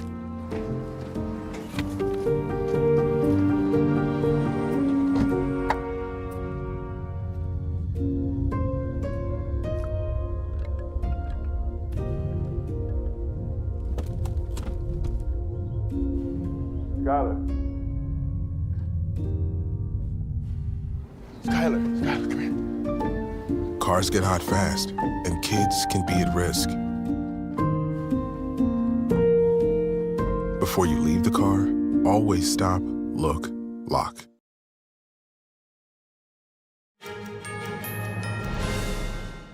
On Capitol Hill, lawmakers remain at an impasse on reopening the government. The sixth vote has failed on the Senate floor moments ago. Will lawmakers pass emergency pay for certain workers? NTD's Melina Weisskopf reports. As the stalemate between lawmakers leaves the government shut down for the 8th day in a row, House Speaker Mike Johnson got visibly heated this morning, responding to a question about if lawmakers should consider an emergency measure to keep troops and air traffic controllers paid. We already had that vote. It's called the CR. Every Republican and at least one Democrat had the common sense to say, of course we want the government to stay in operation. Of course, keep the government open. The first responsibility, I'm sorry, I'm aggravated. The first responsibility of the government is to protect the people. And the people who are supposed to be protected are being completely cheated. He said this type of show vote, as he described it, is exactly what Democrats want. But Johnson insisted this morning that the only answer is for Democrats to join Republicans in the Senate on the continuing resolution that the House already passed. That's a change in tune from yesterday when he expressed openness to such an idea, but the Senate leader quickly dismissed it. We're monitoring it day by day. I'm certainly open to that. We've done it in the past. We want to make sure that our troops are paid, our troops. And honestly, I mean, you don't need that. Another question bubbling up is whether federal workers will receive back pay during their time out. Every single furloughed federal employee is entitled to back pay. Period. Full stop. The law is clear. It's technically the law since 2019 that those workers will get paid back, but a White House draft legal memo is circulating that questions whether non-essential federal employees who are furloughed right now and currently not working due to the shutdown are entitled to back pay. President Trump said this about it just yesterday. It depends on who we're talking about. I can tell you this, the Democrats have put a lot of people in great risk and jeopardy, but it really depends on who you're talking about. But for the most part, we're going to take care of our people. There are some people that really don't deserve to be taken care of, and we'll take care of them in a different way. So ultimately, it depends how the White House decides to handle the matter. While back pay for federal workers is in limbo, the White House has committed to keeping the nutrition program for women and children, known as WIC, running, announcing it would use revenue collected from Trump's tariffs to continue funding WIC benefits while the federal government remains shuttered. Reporting from Washington, D.C., Melina Weisskopf, NTD News. Federal union leaders came together today to illustrate the impacts of the shutdown on workers and the strain they're experiencing. Here's Sarah Nelson, the international president of the Association of Flight Attendants, CWA. Not knowing if you're going to be able to keep your family in your home. Not knowing if you're going to be able to buy that insulin that you need to keep your child alive. Not knowing that you're going to be able to make good on what the people who count on you and love you need you to do. In all of our communities, all across this country, this is not just about Washington, D.C. Federal workers serve in every single one of our communities around this country. Leaders from several unions explained how far-reaching the shutdown is. They included the American Federation of Government Employees and the National Federation of Federal Employees. They described the financial strain on federal workers who aren't receiving pay and on the hundreds of thousands of furloughed employees. They also noted that the shutdown is touching on the lives of all Americans since federal workers on the job are under added stress and non-essential but important services have been paused. Right now, many families are paying the price for political gridlocks that they didn't cause. This isn't about one party or the other. It's about real people. No American should ever have to choose between serving their country and feeding their family. An Illinois congressman asked the Supreme Court today to allow him to sue the state of Illinois for counting votes 14 days after the polls close, which generally benefits Democrats more than Republicans. The justices struggle to see how one candidate would be substantially harmed. NTD's Arlene Richards has more. Supreme Court justices on Wednesday struggled to see how an Illinois Republican congressman would be injured by a state law that counts votes 14 days after the polls close. Under the doctrine of standing, the congressman must show that the election law would likely cause substantial harm to him. If he can't show he has standing, the congressman's lawsuit will be dismissed. Some of the justices chided the attorney for not including more effective arguments in his complaint. Mr. Clement, but let's go back to my point that I'm not sure that someone who says to the court below that his, quote, injury is not based on the risk of losing the election, seems to me that he's foregone that argument here, as he did below, and that the question becomes whether this margin of victory issue is enough. Despite the general understanding that mail-in ballots favor Democrats, the attorney failed to raise that argument in his complaint. He relied on two other arguments. Illinois is counting unlawful ballots. Those unlawful ballots could cost Congressman Boss the election or at least reduce his margin of victory, and he has to pay his campaign staff for 2 extra weeks. A Justice Department attorney said the risk of losing the election is enough. So in the context of ballot counting laws, we know that the law is going to be applied to the candidate. We know that the law's purpose is to determine which candidate wins. So it's targeting the candidate's concrete interest in winning his election. And so therefore, there is an actual risk that those ballots could sway the outcome of the election. Many of the justices seemed to feel that those arguments were not substantial enough to meet the requirements. The state solicitor general argued that there was no standing because the congressman was alleging future harm. I think under any metric, the assertions in this declaration fail because they don't show any risk of harm at all. They simply describe the mere theoretical possibility of harm. The justices challenged her on the plaintiff's argument that the law would reduce his margin of victory. Therefore, shouldn't he have standing? One of the questions asked was how many candidates need to be impacted and how many times. The state's attorney responded that it's hard to predict and the plaintiff has the burden to prove that. If the justices are not convinced the law is substantially harming the congressman, the complaint will be dismissed. Arlene Richards, NTD News. Federal and local officials announced a major breakthrough today in the investigation into January's Palisades fire in California. After 8 months of intensive work, authorities confirmed the arrest of a suspect in connection with the fire. A 29-year-old Jonathan Rinderknecht for igniting a fire that ultimately burned down the Palisades earlier this year, killing 12 people, destroying more than 6,800 structures, both homes and businesses, and damaging over 1,000 more buildings. The complaint unsealed today charges the defendant with destruction of property by means of fire, a felony that carries a mandatory minimum 5-year federal prison sentence and is punishable by up to 20 years in federal prison. The allegations in the affidavit are supported by digital evidence, including the defendant's ChatGPT prompt of a dystopian painting showing in part a burning forest and a crowd fleeing from it. Rinderknecht is accused of starting the Lackman fire on New Year's Eve, which later reignited as the Palisades fire. Prosecutors say he dropped off passengers in Pacific Palisades before walking up a near trail where he allegedly set the fire. Officials say the allegations are supported by his phone data, false statements, and a ChatGPT-generated image depicting a burning city. He was arrested near his Florida home and is expected to appear in federal court in Orlando later today. The FAA says air traffic control staffing issues are delaying flights at airports across the country. The delays come amid a week-long government shutdown.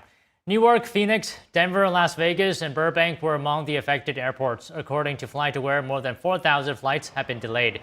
That includes 29% of arriving flights at Denver, 19% of Newark flights, and 15% of Las Vegas flights. Some 13,000 air traffic controllers and about 50,000 TSA officers must still show up for work without pay. Controllers are set to receive a partial paycheck on October 14th for work performed before the shutdown.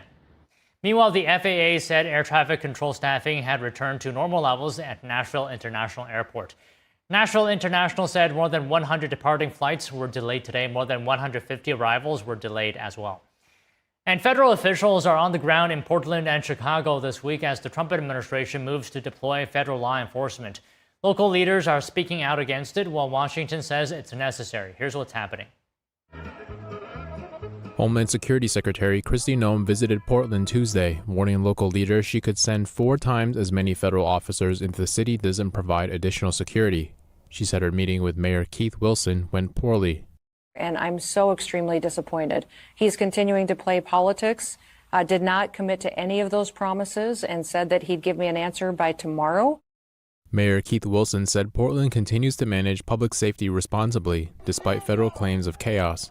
He added that federal officers must meet the same standards as the city's police. Noem also visited the local ICE facility where protesters have previously clashed with law enforcement. On Sunday, a federal judge temporarily blocked the deployment of National Guard members to Portland for the second time. The White House has appealed the ruling. Oregon Governor Tina Kotek says she's happy Noem is on the ground to assess the situation and push back against the secretary's statements. As governor, my job is to stand up for Oregonians, protect them, and just have a direct conversation with the federal administration about what is happening on the ground here in Portland. No one in Oregon is interested in seeing military policing on our streets when people are protesting peacefully. In Chicago, FBI Director Kash Patel and Deputy Attorney General Todd Blanche toured the local field office Tuesday. They emphasized a whole-of-government approach to target violent crime and illegal immigration.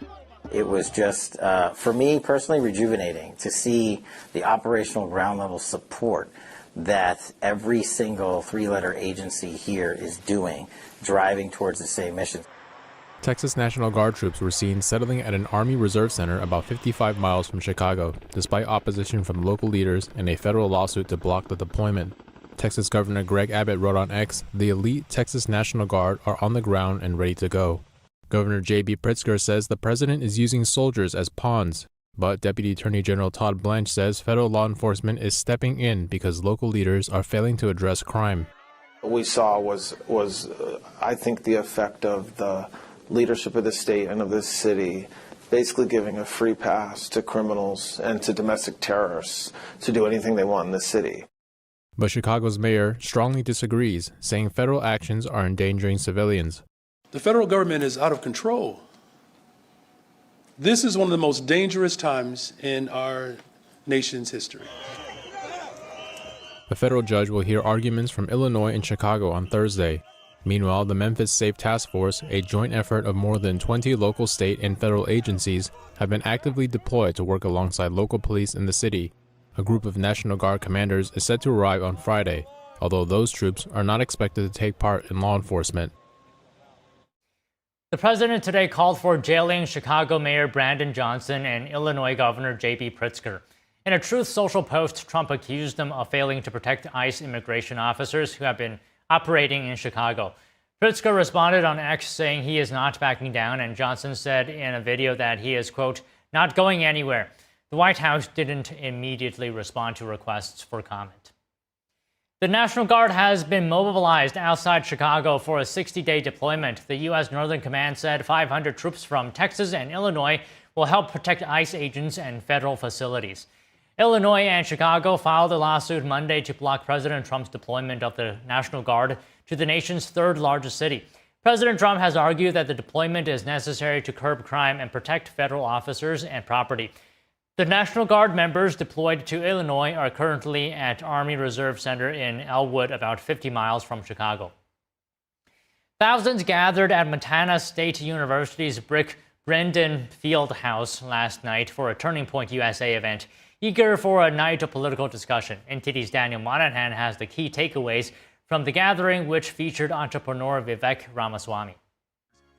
Doors opened at 5 p.m., and students filled the 3,300 seats quickly. Many were waiting from early morning to secure front row spots. Those in attendance honored Charlie Kirk.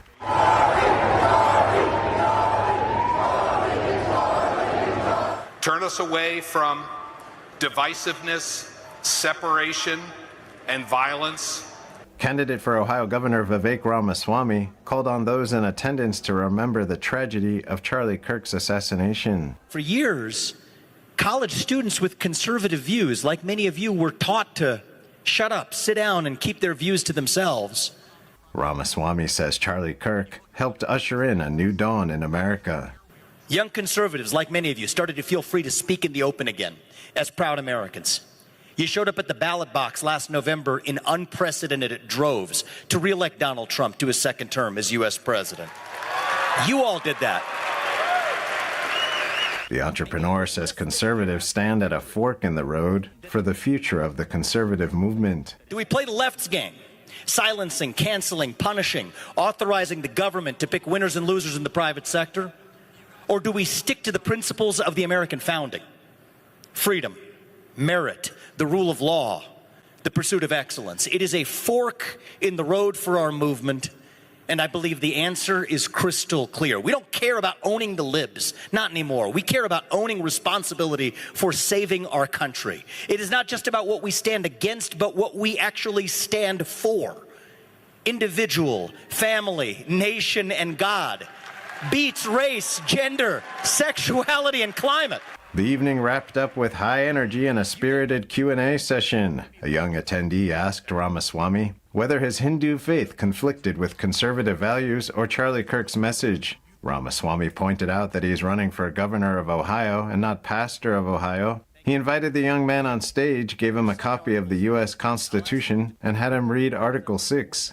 No religious test shall ever be required as qualification to any office or public trust under the United States.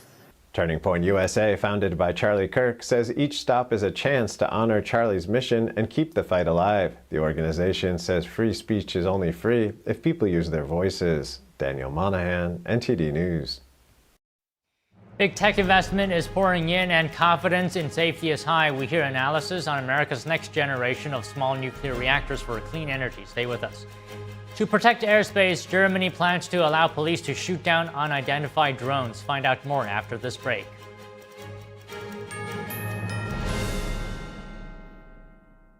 I debate all day. It's what I do. But there are some things that are undebatable. Like your mental health, my own mental health. I was in a dark place when my brother passed away in a car accident. I've never been more devastated than the day I lost my mom.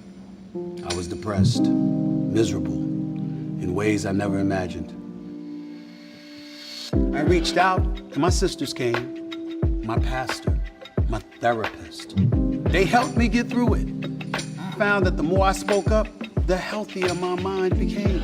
The chaos that was in me began to subside. I was more focused, clear. When you love your mind, you can go so much further. That's not up for debate. Find mental health resources at loveyourmindtoday.org.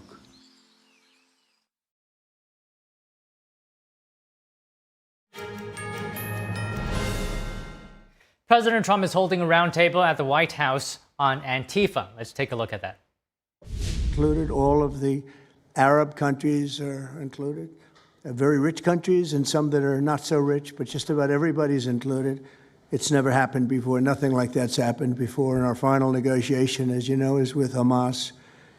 And it seems to be going well. So we'll let you know.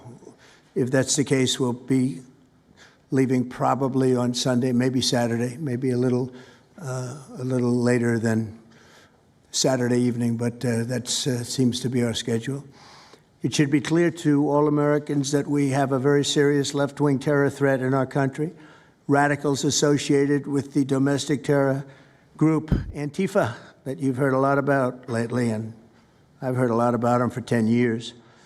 And other far-left extremists have been carrying out a campaign of violence against ICE agents and other officials charged with enforcing federal law.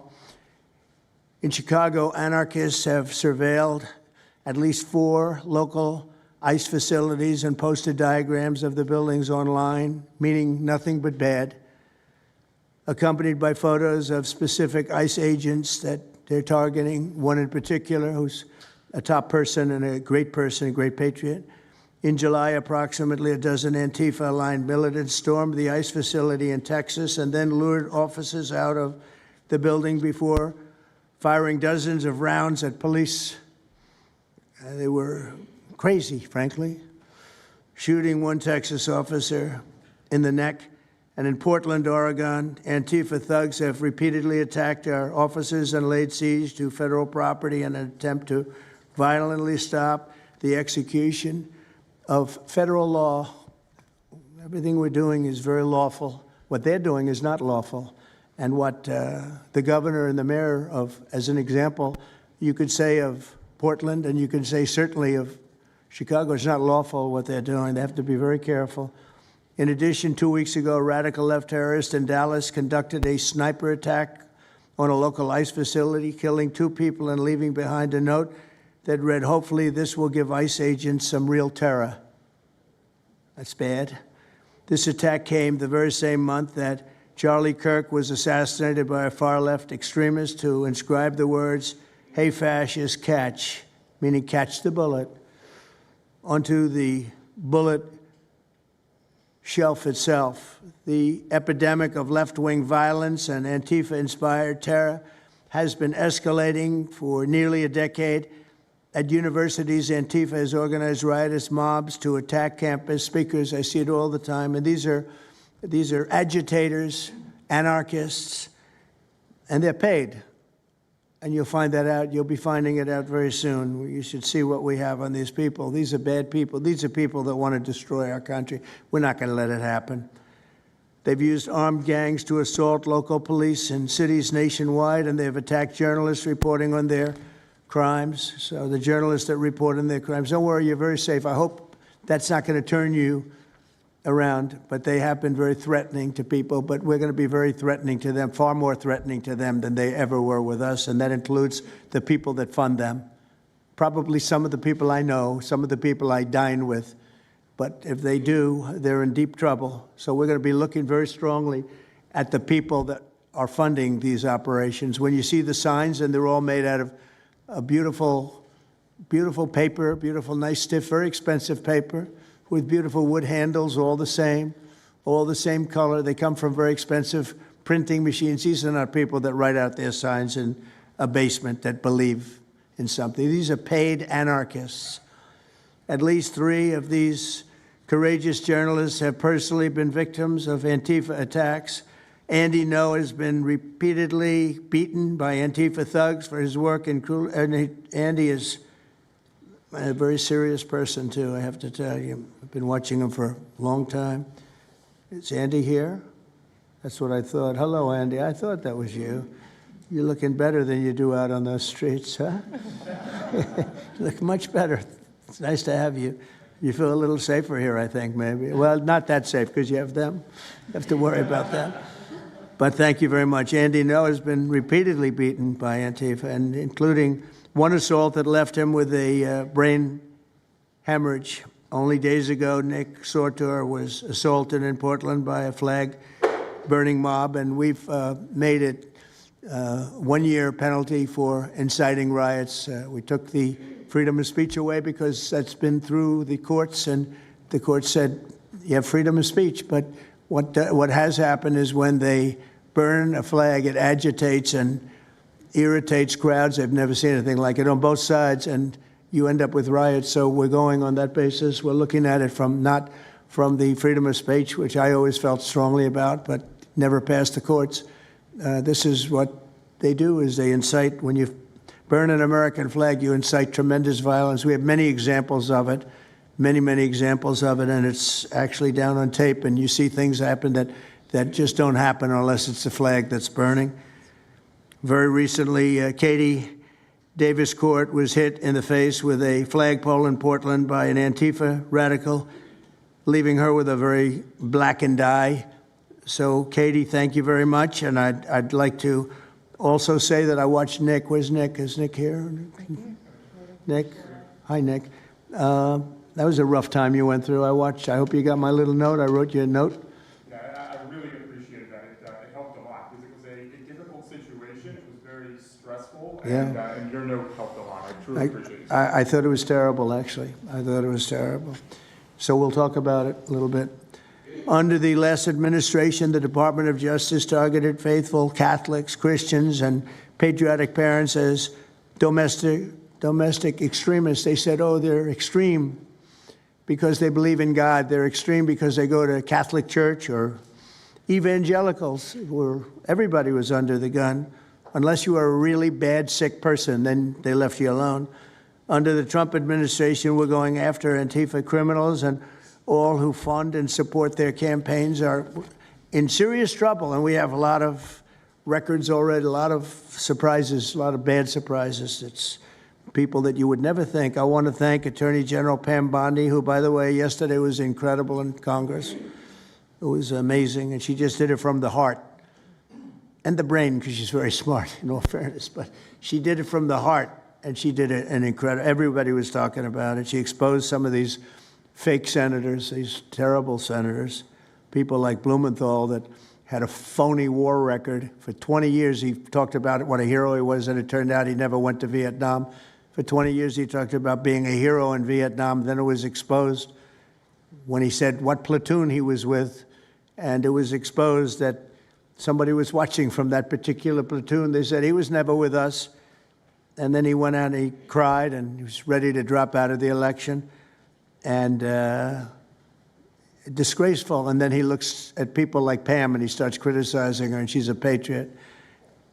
They ought to do something with that. You know, we have a young congressman that's right now in jail for lying about where he went to college and other things. It was, you know, frankly not good. It was pretty bad. But it was nothing compared to Blumenthal. I mean, what Blumenthal did, he was for 20 years a hero, a great war hero. And then he sits back and, you know, sanctimonious kind of a guy, looks down, how dare you do this to the American public, you know? What a fake. But I thought Pam was incredible yesterday, as well as Secretary Kristi Noem, who's really out there courageously, and I appreciate it, Kristi, amazing what you're doing. FBI Director Kash Patel, who's really coming up with some great information, Kash. It's great. Keep it coming, because there's plenty of it. Deputy Attorney General, one of the best lawyers you'll ever find, Todd Blanche, who I know personally is a good lawyer because I'm here.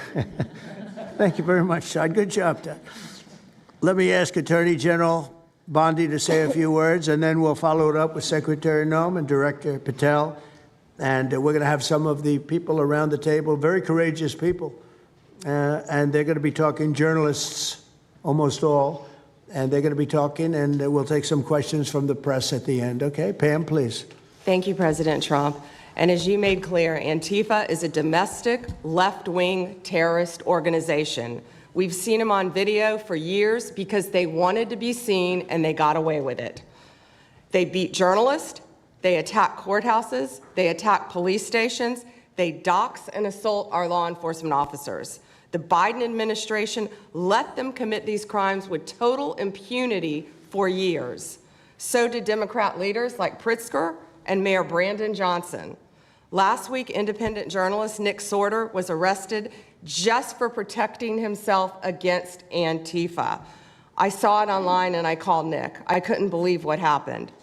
He did all this just trying to save our American flag from being burned. He was pushed down and assaulted, yet the local police arrested Nick, not the Antifa thugs who did this to him. Antifa feels empowered to operate in the open because weak Democrats have turned a blind eye to their actions.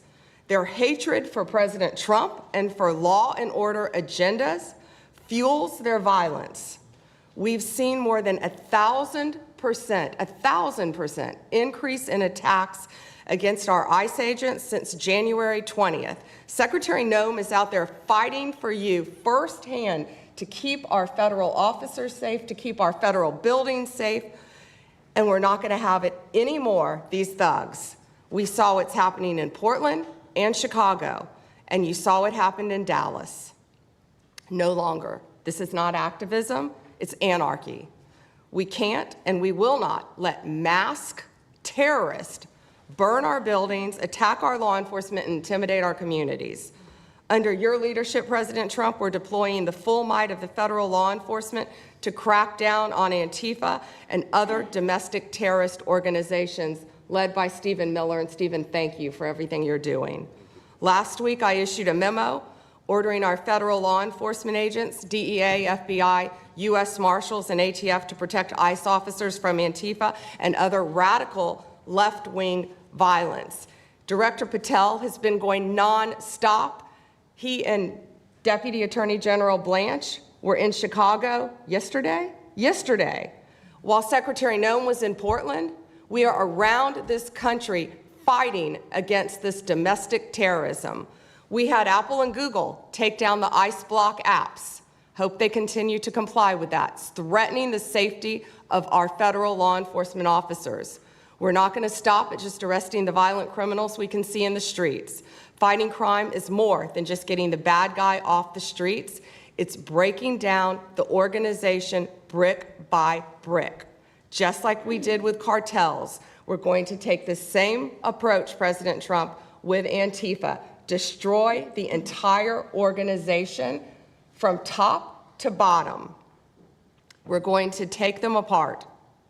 Thanks to your bold leadership and the designation of Antifa as a terrorist organization, which is exactly what they are, Americans will no longer tolerate their unhinged violence. Thank you. Thank you very much, Pam. Christy. Well, thank you, Mr. President, and thank you for hosting today and focusing on Antifa and the terrorists that they are. Let's not make any mistake. These individuals do not just want to threaten our law enforcement officers, threaten our journalists, and the citizens of this country. They want to kill them. Their agenda is to destroy the American people and our way of life, and this president is standing in their way. He is stopping them from bringing their death and their destruction to the individual citizens in this country that just want to raise their kids and their grandkids in peace and in safety. I want to also thank everyone around this table for being so bold and so brave, for standing up and recognizing the threat that Antifa is to our way of life. By recognizing how advanced they are, how sophisticated their networks are, how they've infiltrated our entire country, and we're seeing them play out with their tactics from city to city, and how they have built out their funding mechanisms. And sir, I also want to thank our Treasury Secretary for his work in getting to the bottom of these funding mechanisms and individuals who are perpetuating this violence on our American cities. I was in Portland yesterday and had the chance to visit with the governor of Oregon and also the mayor. They're in town, and they are absolutely covering up the terrorism that is hitting their streets. While you talked about some of the stories of our ICE agents, our Border Patrol agents, how they have been attacked, how they have been shot at, injured, the damage that they've done, these leaders in these local cities, along with Pritzker and Johnson, ignore what's going on, or, sir, they're helping Antifa cover it up. We have arrested dozens of individuals that are Antifa members or affiliated with them, and I want to thank our Attorney General for prosecuting them and making sure they never see the light of day again. They have been so bold in making sure we're bringing those individuals to justice. One of the individuals we arrested recently in Portland was the girlfriend of one of the founders of Antifa, and that we are hoping that as we go after her, interview her, and prosecute her, we will get more and more information about the network and how we can root them out and eliminate them from the existence of American society. I want to thank the new journalists here today for telling their stories and for being able and willing to go to the streets and to cover what's happening here in America. Many times the legacy media has looked the other way, refused to tell the stories. The networks have not really focused on what this is and what damage it is doing to our country, and how this network of Antifa is just as sophisticated as MS-13, as TDA, as ISIS, as Hezbollah, as Hamas, as all of them. They are just as dangerous. They have an agenda to destroy us, just like the other terrorists we've dealt with for many, many years. And today is the day that we have a president that won't tolerate it and will stand up and fight for the American people. So thank you for being here, for being so bold, and for standing in the gap at such a time as this. It will matter. It will make a difference, and your life will be one of significance because of what you've done today. So with that, God bless you, and thank you, Mr. President. Thank you very much. Thank you. Cash, please. Thank you, Mr. President. Mr. President, The American people gave you a sweeping mandate in your victory in this election cycle, and they demanded safety and security for our citizens. And your administration, with your leadership, has provided us with the resources that we need, which is a whole of government approach to go after criminals absolutely everywhere, not just outside of this country, but within this country. And that takes a whole of government approach. The interagency seated up here with the Department of Homeland Security, our Attorney General, our Deputy Attorney General, and your White House staffers, and including Stephen Miller's leadership, has allowed us to go out there and map out these networks. What we are doing at the FBI is simple. It does not require rocket science. We are following the money. Money never lies. And that's what it's going to take to bring down this network of organized criminal thugs, gangbangers, and yes, domestic terrorists, because that's what they are. They are harming everyday citizens in every single one of our communities. And the folks you see here on the right and left, they're some of the bravest men and women we have today. They're reporting the stories live time because the mainstream media won't cover it. They're putting their lives on the line. They're standing up for the flag. The least we can do is stand up for them. So you have my thanks. I read more of your stories than I do theirs because you guys are putting out the truth. And we deserve a country where you are protected as equally as they are. We, in this FBI, will go after with the criminals with a vengeance. We will not rest until we find every single seed, money, donor, organization, and funding mechanism that we have. And I want to echo the Secretary's comments on Scott Bessent, who's allowing us to map out these networks through their financial criminal activities, which has been going on for decades. And I would like to remind the American public, they built this disease temple of corruption over decades. And in 8 short months, Mr. President, you have crippled their foundation because of your leadership here, because of the interagency, because of people like Deputy Attorney General Blanche, and because of Attorney General Pam Bondi's fearless leadership to go after criminals wherever they are. They will not be able to hide. They were able to hide and conspire with prior administrations, and we are exposing their corruption from within. And we will go to every single city in this country under Operation Summer Heat and the other operations we are doing at the FBI to bring these criminals to justice. We will arrest every single one of them from whatever perch you sit in, private or public, no matter how your goal or your ambition is. It will be crushed by the Constitution because the American people deserve law and order, and that's what we're going to give you. Thank you very much, Cash. Great job. Maybe we'll start over here. Would any of you like to say something? Feel free. You can say it in front of a fine group of people, also journalists and reporters. You want to start? Sure. Go ahead. Absolutely. President Trump, members of the cabinet, really appreciate you guys bringing this together. And the fact that we are here today on such short notice shows how serious you guys are taking this issue of trans terrorists and frankly, the cities and police departments that are cooperating with Antifa, such as Portland. I mean, the Portland politicians are literally willing to sacrifice their own citizens just to appease these Antifa terrorists. It's sickening. I've seen it firsthand, obviously. When I went to jail that night, never expected it to happen. I thought that they were maybe removing me for my own safety. It never crossed my mind that I was the one that was being arrested for a crime after I was just thrown into a hole. I heard from the Department of Homeland Security after I had gotten out of jail, and one of your, I won't say exactly who it was, but somebody very close to Secretary Noem over here, said that they were legitimately worried for my safety in the Portland jail. But luckily, the Portland jail was, I was the only one there, essentially, because they don't actually arrest people in Portland, besides conservative journalists, I guess. So, look, I'm glad that it was not a good night for me. Let's just say that. It was not fun sitting in that jail, but I'm glad to see what has come of it.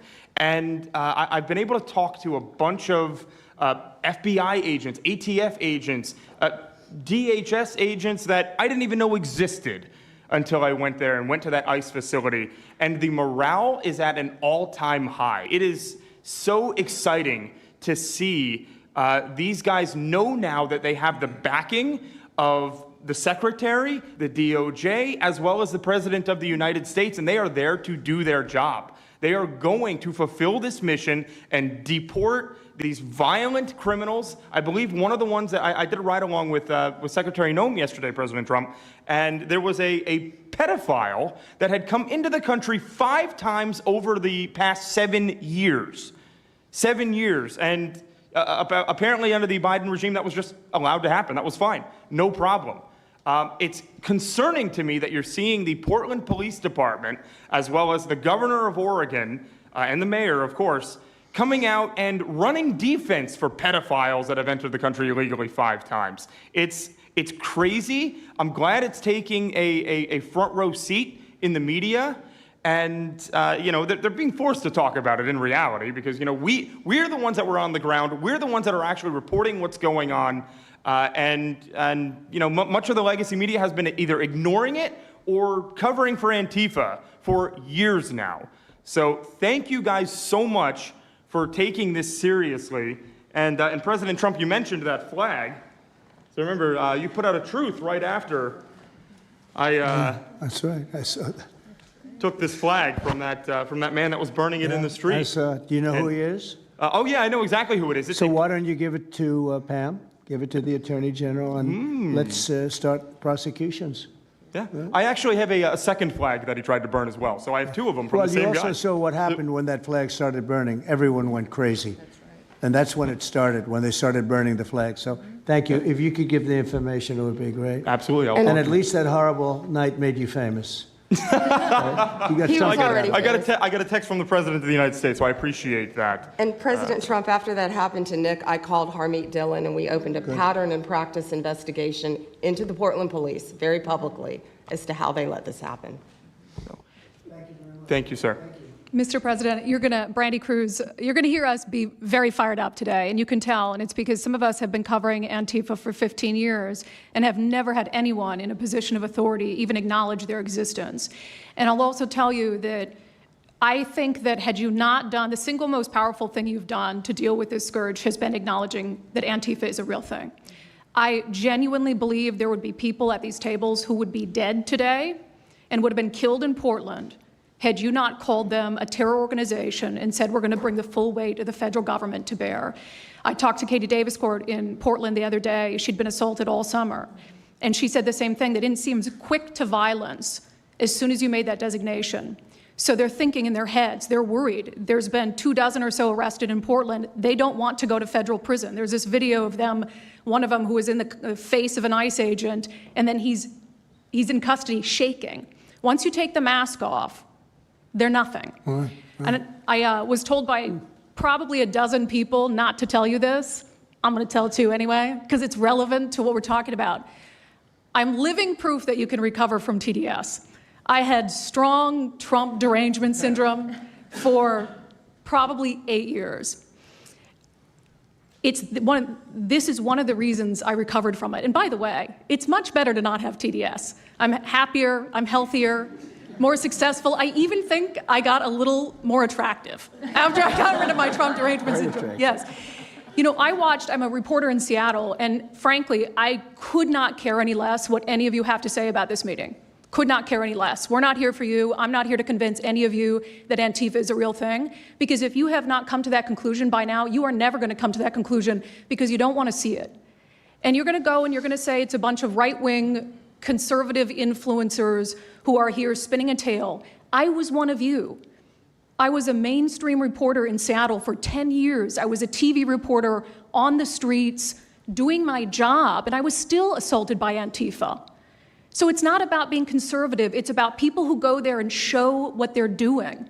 And when I saw, after all those years, that the media wouldn't be honest about what was happening, that Democratic politicians wouldn't be honest about what was happening, I thought, well, gosh, if they're not being honest about that, maybe they're not being honest about President Trump either. And it opened my mind to just looking at things for what they were.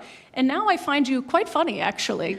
Now it's like I said, I'm much happier about it. But, for me, again, I could not care any less the stories that they go to print. This is what I care about. We have 3.5 years. Nothing is guaranteed, although I think if Democrats keep it up, we'll probably have Republican presidents for the next 3 decades. But nothing is guaranteed, and so what I want to see over the next 3.5 years is a full court press to dismantle Antifa once and for all in a meaningful way. I know, Andy, we talked before this about some ideas. That's really what we want to. I don't care what the media says. I don't care what Democrats say. They will never wake up to this fact. So we want the federal government to take as many of these cases as possible, look at the interstate travel between Portland and Seattle when it comes to these people who are committing violent acts, and hopefully in 3.5 years, they will be a shell of their former selves. close to done. And it's Antifa and many others, Yes. unfortunately. There are many others, bad ones. Most have been named terrorist organizations. There are a couple that we're going to, but I think we've got it pretty well covered. But there are many others, but very specifically today it's Antifa, and it's really bad. And we're going to get it cleaned up. Andy, do you have something? Thank you very much. I'm glad you no longer have TDS. I feel very good about that. Thank you. Thank you, Mr. President and members of the cabinet. I have a lot of gratitude and a little bit about my background. I'm born in Portland, Oregon, from there. And growing up, it's always been left-wing, very progressive. And I liked it. It had cafes and artists and those who lived a bohemian lifestyle. And in 2016, I was a graduate student at Portland State studying political science. I was an editor at the student paper there, a very progressive paper. And I was assigned to cover the election night demonstrations.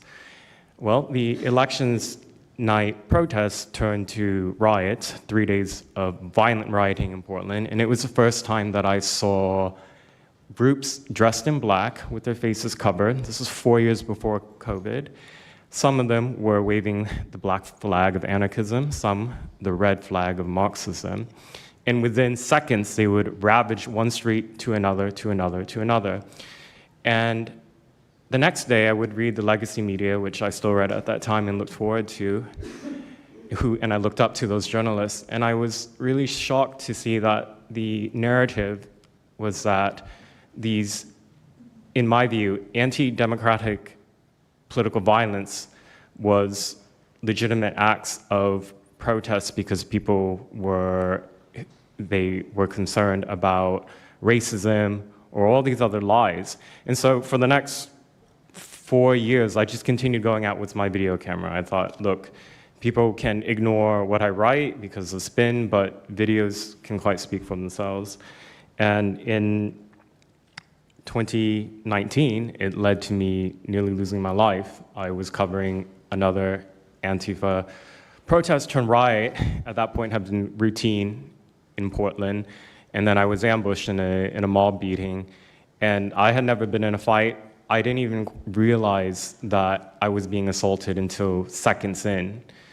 And the punches came from everywhere on my head and my face, and I was bleeding out of my eyes and ears. And then they threw all the drinks in my eyes to humiliate me further and to laugh at me. And I was rushed to the hospital in an ambulance and CT scan, and I had subarachnoid hemorrhage, which is bleeding in the brain. I nearly died.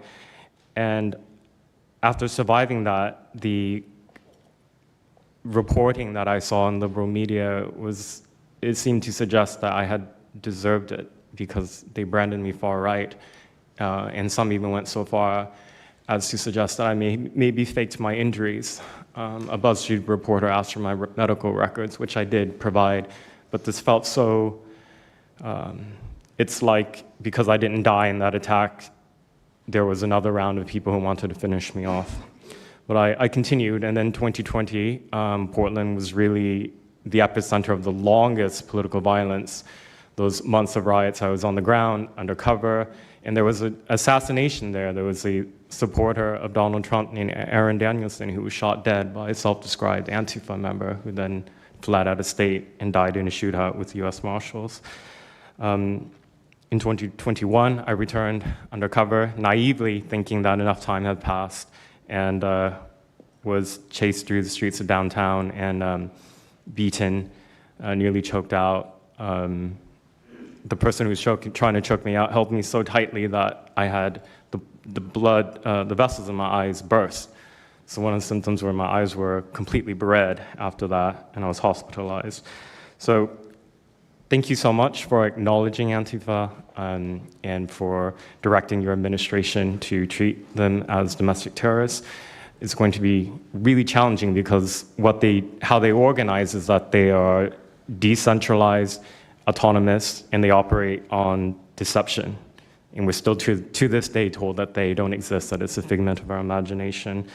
I think the DOJ could look at federal conspiracy charges. The state of California and San Diego County last year broke up an Antifa cell in San Diego. And I think maybe perhaps the State Department should designate Antifa its international arm as a foreign terrorist organization, FTO. So thank you so much for this invitation, Mr. President. Thank you very much, Andy. Great. That's a rough time you had, huh? So the chokeout was almost the end, you felt? Yeah, that was my only near-death experience in my life, and I'm quite shaken when I think about it now. It really feels unbelievable to me that on the streets of America that this type of violence against citizens could become so routine and accepted and cheered on by people. Although, in the immediate aftermath of Mr. Kirk's assassination, we saw again that type of depravity play out on quite large swaths of the left. So there's a deep sickness that's in this country right now, and it pains me a lot to acknowledge it. Yeah, the amazing thing is you look at Portland, and you see fires all over the place. You see fights and, just violence. It's just so crazy. And then you talk to the governor, and she acts like everything is totally normal. There's nothing wrong. It's almost like, are you waking up from a dream or something? You see it on your network. You see it all over the place. And it's so bad. It's so crazy. It's like the movies you see for the kids, I guess not only the kids, adults also, where you have these bombed out cities and these bombed out people. It's like worse than that. I don't think they could make a movie as bad. And then the governor will get up and say, I don't know why they're coming here. It's such a wonderful place. And the amazing thing is the people want us to be there. The people, when they get the real people that live there, many of them have left, but the real people want us to be there. The same thing in Chicago. So they've had 60, 70 murders over a short period of time. Murders, people that got shot. They've had hundreds of people shot, and then a guy like Pritzker, or this low IQ mayor, gets up. He got up, he's got a 5% approval rating, and the people are all against him. They want people to come. Beautiful black women are wearing a MAGA hat last night on television. Beautiful people. And they said, we don't care who comes, just stop the crime. They don't care, frankly, they don't care if it's National Guard, military. Send in anybody you want, stop the crime. And they're afraid to go out. They can't even go out. And then a guy like Pritzker, think of that, 50, 60, 70 people over a short period of time actually murdered, mostly gun violence, but knives, but gun violence, they're murdered, and hundreds of people shot. They had one weekend where they had like 18 murdered and 71 shot. But they said, you know what their excuse is? Yeah, but it was a long weekend. In other words, it was a long weekend, so that was okay. And then Pritzker gets up and he says, I don't know what they're talking about. We don't have crime here. They're crazy. I think actually they're petrified. Their families live there, everything else. I actually think they're scared. Pritzker was a failure in his family. They threw him out of the family business. Guy's a loser. But you know what? I believe they're scared. They're actually frightened for their lives. Jack, please say a few words. Mr. President, thank you so much for having us here today and holding this roundtable. Antifa is real. Antifa has been around in various iterations for almost 100 years in some instances, going back to the Weimar Republic in Germany. And it's now been just under 1 month since we saw a far leftist murder Charlie Kirk, and we saw thousands upon thousands of people, other far leftists and people in positions of authority, people like nurses and pilots and doctors and HR departments, celebrating the death and the murder of Charlie Kirk. This sickness that's out there is absolutely real. And Mr. President, thank you for mentioning the fact that one of the bullet casings read, "Hey fascist, catch" on it.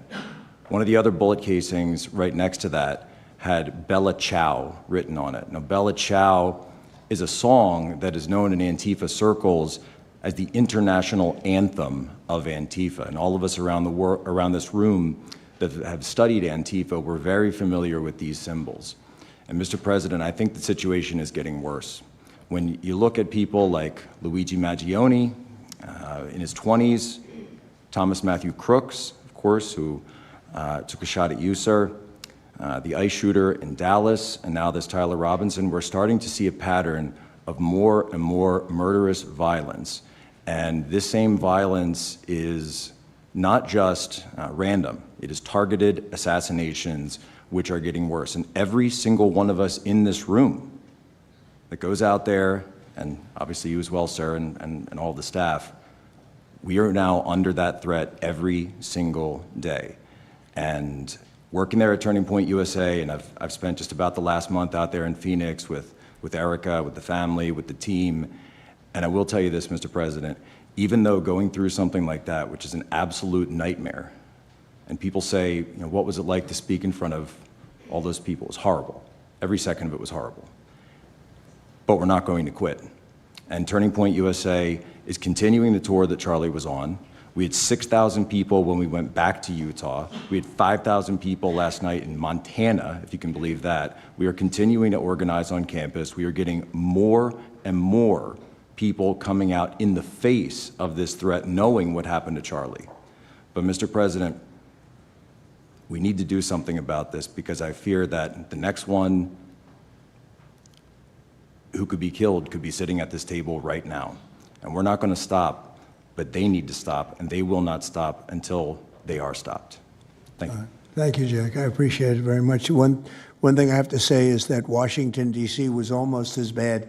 I don't know what could be worse than Portland. You don't even have stores anymore. They don't even put glass up. They put plywood on their windows, but most of the retailers have left. But Washington, D.C. was so bad, and Pam, I'd say it took 12 days to really make it pretty good, and a month to make it great. And now people are going out to dinner. The restaurants are booming. They don't have enough seats. They're opening up new restaurants because many of them closed. And people are walking down the street totally safe. A reporter, I'm not sure if she's there. I can't see somebody reported there. She is. She was violently assaulted. And I don't know, she tends to be somewhat liberal, but she wasn't liberal on this one. I appreciated your honesty, but that won't happen again. It won't happen again. You're lucky you're alive, frankly, with what happened. I know exactly what took place. So Washington, D.C., our capital, we thought we'd start there appropriately, and it's safe, and people are so happy. They're so happy. And now it's a couple of months. I went to dinner there. I felt totally safe. I gave a press conference right in the middle of the street, which I don't think Secret Service was thrilled about. But, you know, I'll tell you what, I wouldn't have wanted to do it 6 months ago. It's incredible what happened. Now we're in Memphis. As you know, we're having a great impact in Memphis. It's been only a week, but it's, Cash, I hear it's been amazing what's happening there just very early. But you take a look at D.C. and you take a look at some of the other. We've had a big impact. What we haven't said, because Pritzker said, well, crime is going down in Chicago. Well, 5 months ago, Cash went to Chicago with a lot of FBI agents just to prepare it, so that we went in with, I guess you could call it a surge, call it whatever you want, but would be even more effective. And we're going to be doing that, and very, very strongly doing that, because Chicago is a very unsafe city. It's a great city. The head of the Union Pacific Railroad said, sir, please save Chicago. It's a great city. It can be saved. Other cities are gone. I mean, they're lost. They can get better, but they're just really, they've been so decimated. But I'm so proud of what they've done so quickly in D.C., and it's taking place quickly in Memphis, where we were asked to go by the mayor and by the governor. And it's really incredible what we can do and how fast we can do it. Let's go for two more. Would you like to go? And then Katie, you'll go. Okay, please. Yeah, thank you, Mr. President, for having us here. And not to sound like a broken record, but it needs to be said that Antifa is real. Yeah. It's real. It's a threat. I just saw them last weekend over in Portland while they're causing mayhem over there.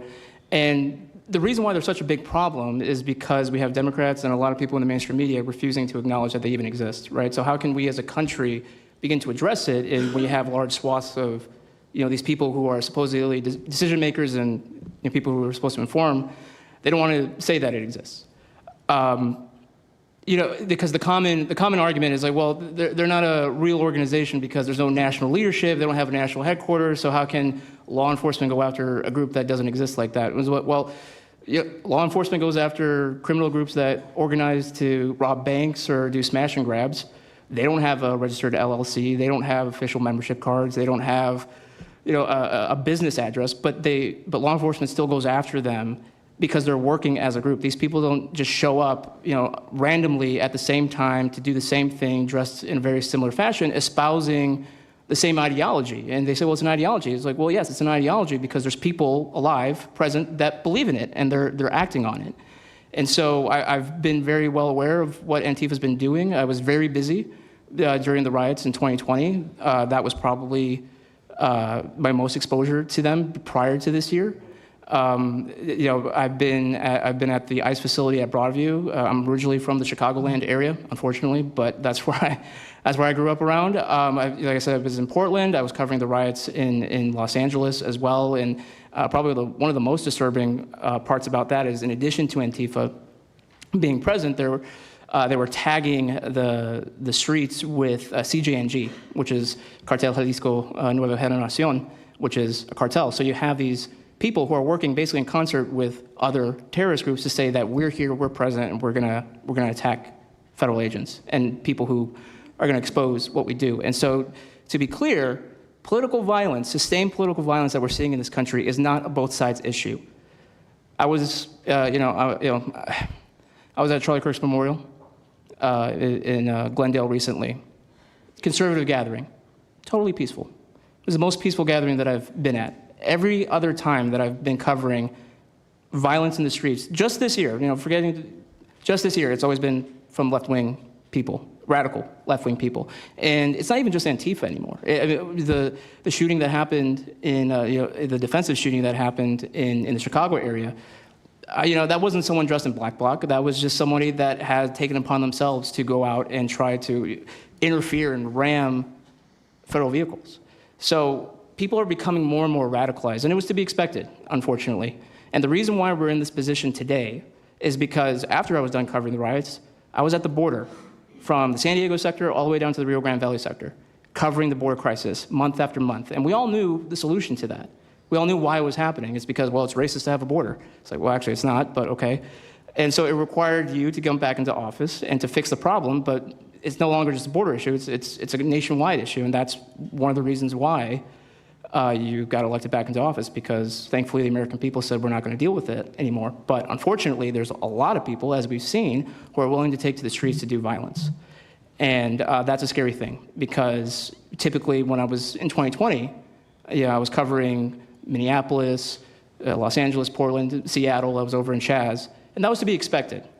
But now, because the issue of immigration, illegal immigration, is so widespread, riots can happen anywhere. Attacks can happen anywhere. So that's why it was weird kind of going back to my home state to cover this violence. I mean, just after the Dallas shooting, they were chanting outside Broadview, shoot ICE, shoot those, efforts, shoot those efforts. So I'll just leave that. Thank you so much again for having this. This is very dangerous. We don't work for companies that have billions of dollars. We're running and gunning often on our own. We became friends. A lot of us are friends because we would see each other all the time, and we became friends because we wanted to have someone watch our back while we're out there. Because like I said, we're just out there. And but we'll continue to do it because it's an important topic. It's an important issue. The American people deserve to know what's happening in these chaotic situations, and we're more than happy to do it. So thank you, sir. Great job. Thank you very much. Katie, please. Hi, Mr. President. It is an honor being here today, and I first wanted to start by thanking you guys for designating Antifa a terrorist group. It's exactly what this group is. It's a long time coming. I'm an investigative journalist from Seattle. I work for the Post Millennial alongside Andy No and Jack Posobiec. I have been infiltrating Antifa cells in Seattle and Portland for the past decade. I know their inner workings, and Antifa uses extreme political violence to crush the civil rights of their political enemies and believes that violence is justified by any means necessary. But today, I want to focus on what is happening in Portland at the ICE facility. I've been covering this for the past 4 months, and this is a call out to corporate media who has completely ignored this story or has falsely reported on it. This is nothing short other than a sustained attack on the United States, which is being supported by Democratic elected officials. The Portland Police Bureau has completely abandoned several blocks outside the ICE facility, giving away their jurisdiction to a terrorist group who has spent the past 4 months harassing, assaulting, and intimidating anyone they perceive to be against their cause. Not only have federal agents been relentlessly assaulted for more than 100 consecutive days, black-clad anarchist militants concealing their identities behind black facial coverings have been assaulting reporters just for trying to cover their crimes. Today, I am sitting here with a black eye and a concussion after being violently hit in the face with a metal pole while reporting outside the ICE facility just this past week. After the attack, I immediately went to three Portland police officers who refused to detain the suspect. I took the time to chase down the suspect in the streets, had her held for 35 minutes. I was waiting for Portland police to come, and they never came. Then that's what opened my eyes to what this group is actually doing. I watched 20 Antifa militants help my assault suspect escape into an Antifa safe house that is 1 block away from the ICE facility. And this safe house is where Antifa-affiliated protesters are conducting paramilitary operations. It's where they're arresting, they're showering, they're eating to continue this occupation. I have staked out this safe house and have observed shift changes. This group is highly organized. It is being funded through mutual aid groups, and they have no plans of stopping. Residents living across the ICE facility have been held hostage by Antifa. They're begging for federal intervention. The city refuses to help, and they want you, President Trump, to come in and restore law and order. I want to stress the importance of taking this situation seriously, because when I first started reporting on this occupation, I went undercover in Black Bloc. I talked to these Antifa militants. I lasted for about a month. They believe that ICE agents are the Nazi Gestapo who need to be killed. They told me that directly, and I think that if this situation is not taken as seriously as it is, it's just a matter of time before someone gets killed. And thank you for having me. Thank you, Katie. That's pretty incredible. The only question nobody can answer is why. Why are they doing this? They're like insurrectionists. They're terrible people. But you really wonder why. Why are they doing it? What are they gaining other than they're obviously paid? They're paid a lot of money. Go ahead, please. Mr. President, if I can answer that question, the reason why they're doing it is because the same media that's sitting in this room with us has declared all of us at this table Nazis and fascists, and they've been doing this for years. This is why Antifa feels emboldened to attack us. Now, almost every single person at this table has been threatened with a steel bat. We've been assaulted, we've been harassed, we've been threatened, and that is in huge part due to the media. So my message right now is for you guys, because 2 years ago, back in 2020, by the way, I was censored for my reporting on Antifa here in Washington, D.C. You were talking about how safe it is now, Mr. President. It wasn't so safe back then. Back in 2020, I watched as a father was being mobbed and surrounded by Antifa members as his terrified, crying children looked on, and the police here did nothing. I watched as a woman had her hair violently ripped out of her skull simply for waving an American flag on the streets of Washington, D.C. And by the way, if you guys try to go and find any of this footage, you won't find any of it because Twitter deleted all of it because our president shared my reporting, and they deleted my entire account immediately after. So now, if you want to know what happened in 2020, all you're going to see is the media headlines that said that it was fiery but mostly peaceful. Thanks for that one, CNN. The reality is that it was an extremely violent period of time, and for the last 10 years, Antifa has been wreaking havoc on law-abiding and innocent American citizens, and it needs to end. Now, I'm with Turning Point USA. It's an honor to be here, Mr. President. Thank you guys so much, everybody in the administration, for giving us a seat at the table, because the media has not only been demonizing us for so long, but immediately after the brutal assassination of our founder, Charlie Kirk, our Turning Point USA chapters have seen an uptick in violence across the nation as Antifa chapters that are embedded in our universities go and target them.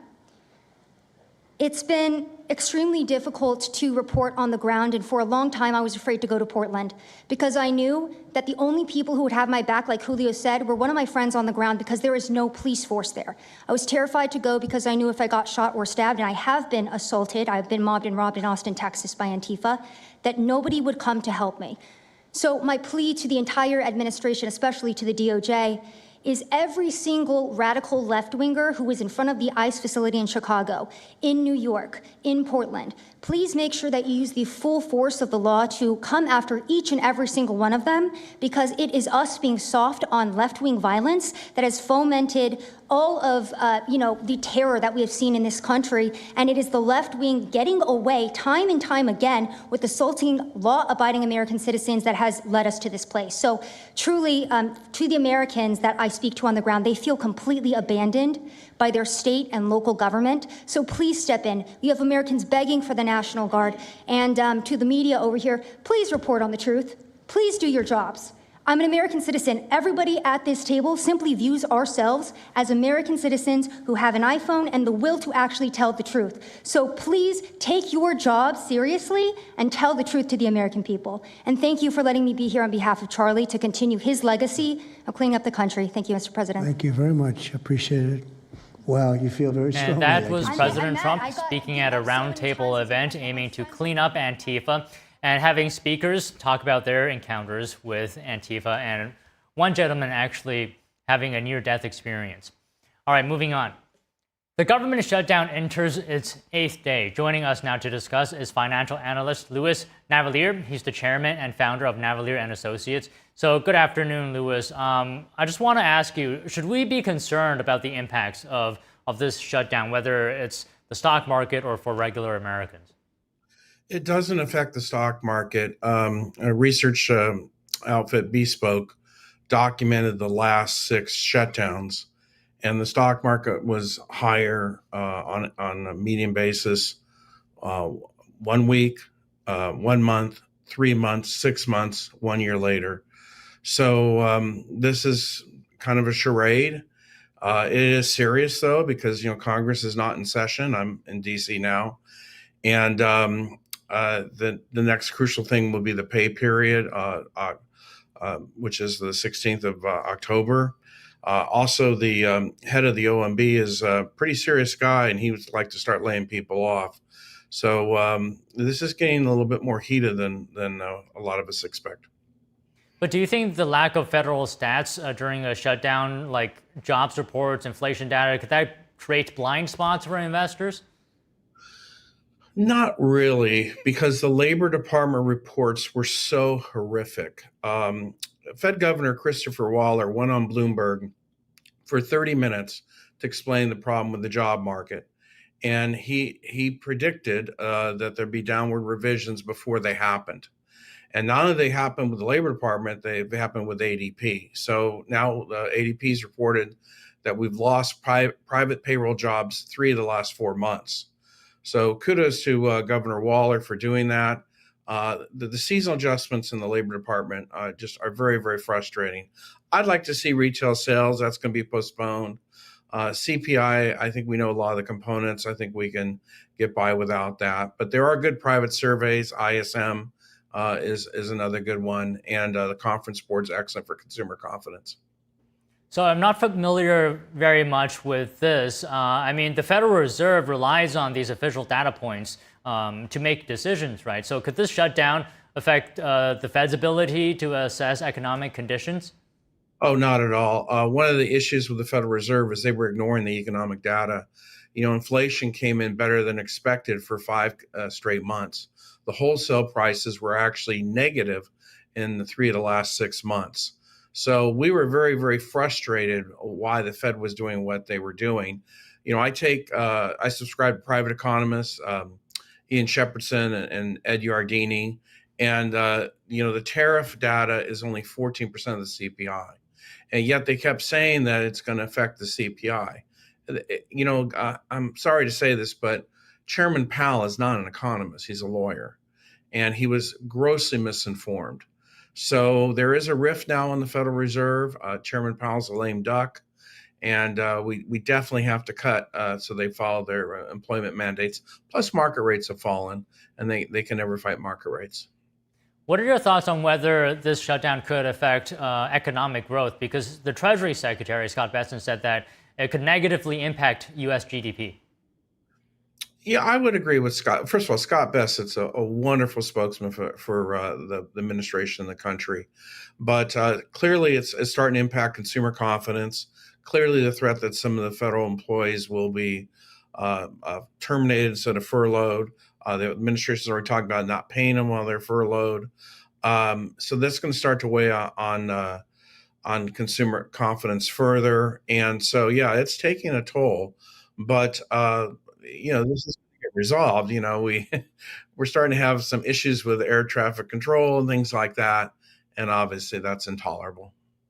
So you mentioned that something may be happening with consumer confidence. How exactly is the consumer holding up right now in this shutdown? Well, the consumer is basically wealthy boomers. They're the only ones spending the money. Once you leave that group, spending is very, very erratic. So it's absolutely imperative, especially as the holidays approach, we all cheer up and the consumer spending improves. But no, it's not ideal right now. Do you think it could impact the U.S. credit rating or global credibility? Could shutdowns potentially create uncertainty around Washington's ability to govern responsibly? Not really. I don't think so. I think, we're still a very, very well-run country compared to a lot of other countries. We still have household formation. We do assimilate our immigrants. Obviously, the Trump administration wants them to be legal, but our 50 states compete with each other. And our GDP growth, last I looked, is estimated 3.8% for this quarter, and might hit 5% next year. So a lot of that is trade related because the trade deficit has shrunk dramatically. But there's a lot of hope for America. The onshoring is real. Whether it's semis, data centers, automotive, pharmaceuticals. So there's a lot of good things happening right now. And I think 2026 is going to be a phenomenal year. But yeah, we just have to get this little tiff with Congress over with and get everything up and running again. Okay, Louis, let me just get your comments on one last thing, because President Trump has talked about layoffs, right? Do shutdowns save the government money, especially with job cuts, or does it cost more in the long run? That's a very good question. I think it postpones and makes a lot of things and makes the government very inefficient. So I would say, unfortunately, it's probably costing us near term. Okay, well, Louis, very good to talk to you today. Thank you very much. Thank you. And is America's nuclear revival gaining momentum? Joining us now to discuss is Jim Beach, entrepreneur and author of the book, The Real Environmentalist. So good afternoon to you, Jim. Can I ask you this? Where does America currently stand right now in nuclear power? Because we're seeing tech giants like Amazon, Microsoft, they're investing heavily in nuclear power. Yes, we're at an interesting crossroads. We have just opened 2 new nuclear plants here in Georgia, the Vogtle 3 and 4. They're about 20 years behind schedule. And I think that with any luck, they will be the last 3rd generation nuclear power plants built anywhere in the world, certainly here in the United States. There are no other plants under consideration to reopen right now, though they're talking about it. They're starting to talk about reopening 3 Mile Island, unbelievably, and a couple of other plants, because we are all realizing that our energy demands are outstripping our ability to provide them right now, especially with AI and the incredible demands of the large language learning modules. They're going to need so much new power and water. We can't forget about the water, that we have to generate new power or we will be left behind. And as you said, several of the big tech companies have said they're going to start making their own power, putting it in their own hands. And it's an interesting question. Small power companies like Georgia Power have been fighting for years to get approval. Well, Google, who has, I think, probably more clout than any other company in the world, will they be able to get approved much faster? Of course, they're talking about building 4th generation power plants there, which are so much safer, so much cheaper, and smaller. They don't use water to cool the power. They use sodium, plain old salt water, to cool the reactor. It's much safer, much cleaner, and much easier. And the incredible thing about the 4th generation is that they're modular. They're built in a factory and then taken to the site. So they're already inspected, they're built off site, and they're all built the exact same. Finally, we have some uniformity that will allow them to get approved once and not on each individual installation. So I think we're poised for a great renewal.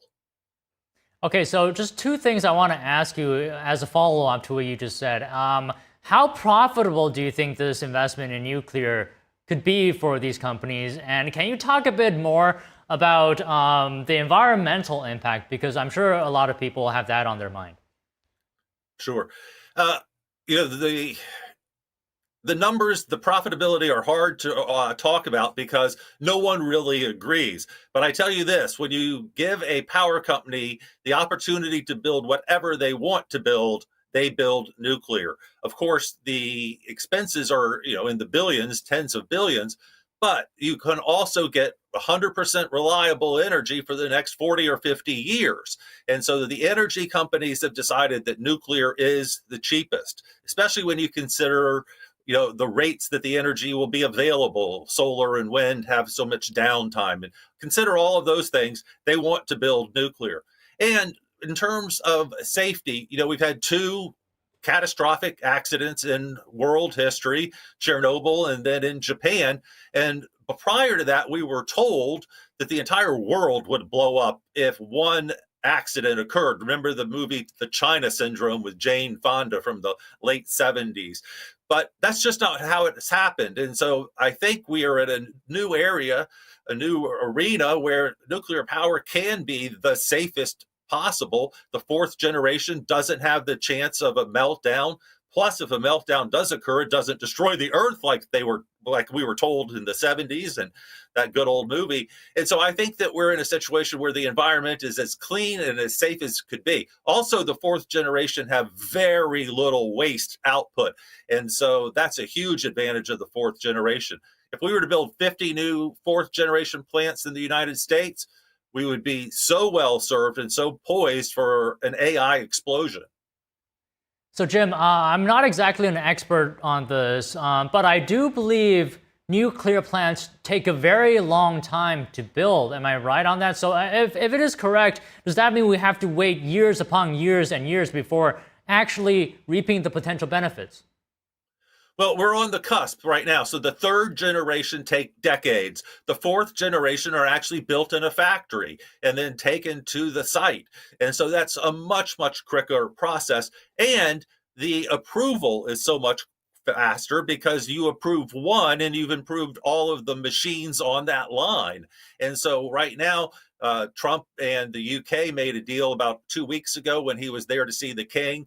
They're going to give 12 reactors to the United Kingdom. And so we're talking a whole new game now. The fourth generation is really exciting. Okay, can we talk about this as well? And you mentioned this a bit earlier, that nuclear energy will give U.S. a lead in powering AI and data centers. If so, would the U.S. be ahead of other nations if we do this? Well, it's tough to say right now. China is certainly increasing their power production with absolutely no concern for the environment. And so the groundwork, the playing field is not level. It's not fair. We in the United States have much stricter environmental concerns, and we are driving that fourth generation of reactor that's going to be so much safer. I think that China is still building the third generation, and I know that they're not a part of the fourth generation. So they're going to be increasing their production over time, but they're building so many coal factories. They're still building coal factories. They will tear one down and build one across the street. And that is an environmental real problem. If we decrease our emissions, the China and India are not decreasing theirs. It's sort of, we're chasing our own tail. It's not worth the effort if two of the most populous countries in the world are still pumping out CO2 at record levels. So we need to have clean energy so that we can grow with the demand for AI. I think that right now, the latest data I saw said that OpenAI thinks they're at 1% market penetration right now, which means they're going to need 100 times more power than they have right now just to keep up with growth. So I think it's one of those situations where it's imperative to American business and American national security and competitiveness that we do build some fourth generation nuclear power plants. Okay, Jim, I'd like to ask you maybe one more question. So I've heard terms like small modular reactors. Maybe you've already talked about this. I'm not sure, but what exactly is it? SMR is the small modular reactor. It's the best that they did during the third generation. They call it Gen 3 Plus. It is a good solution, and it's sort of the evolutionary step toward the fourth generation. It's not a revolutionary step, but it was an evolutionary step, a good transition between 3 and 4. And I think Vogtle will be the last here in Atlanta or in Georgia on the Savannah River, probably will be the last SMR put in. And hopefully we'll be switching to fourth generation very soon. Well, okay, Jim, it's very good to talk to you today and nice to meet you. Thank you very much for coming on the show. Thanks for having me. 2 men have been charged with making threats against an ICE agent and his wife on social media. We have that story and more after this quick break.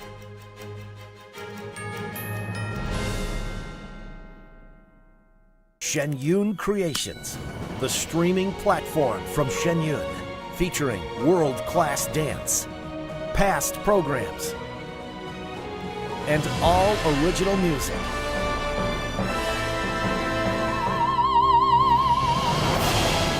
Masterclasses, behind the scenes, comedy, and more. Explore shenyuncreations.com. £6 prescription glasses from Select Specs are always great value. There are no offer codes or first-time customers only. Anyone can buy them, anytime. And you can upgrade to Select Specs Express for next day delivery. And with deferred payment, you can spread the cost. See now, pay later with Select Specs £6 specs. Next day delivery and deferred payment options available at selectspecs.com/£6. If joint pain from aging is slowing you down, Omega XL can help you get back in the saddle, just like it did for John Walsh. Today I'm here at my ranch exercising some of my polo ponies. Got to be really fit to ride these horses. So as you get older, it gets tougher. I was starting to suffer some of that business, and then I ran into somebody who said, look, you should try Omega XL, and look what it's done. I feel better than I felt in the last 30 years. I'm Reve Walsh. I'm John Walsh's wife. I ride fox hunters, and sometimes I'm in the saddle for 3-5 hours at a time. A lot of work out here. I wouldn't have been able to do this. Muck a stall, throw hay, do all the things that needs to be done on a ranch a couple years ago. But Omega XL gave me the ability to get back in the saddle. It works great. Once you try it, you don't want to be without it. It makes a huge difference. It does. Take it every single day, and you know, there's a benefit. It's made you a lot nicer to me. If you've been living with pain, it's time to get this special offer, the Omega XL, the joint health supplement that millions have trusted for more than 20 years. Omega XL, it's sourced from the green-lipped mussel, exclusively found in the pristine waters of New Zealand, some of the cleanest waters on Earth. Omega XL, it's natural, drug-free, and it's backed by more than 40 years of clinical research that show it really works. Try Omega XL today. Pick up your phone and call the number at the bottom of your screen right now for a special offer. Buy one, get two free. 2 bottles of Omega XL plus Vitamin XL D3, a value of more than $100. But call today and you pay only $39.95. That's a savings of more than 60%. Plus, it's backed by our 60-day money-back guarantee. Try it. You got nothing to lose. Call or go online right now to get this special offer. 2 bottles of Omega XL plus Vitamin XL D3 for only $39.95. Call now.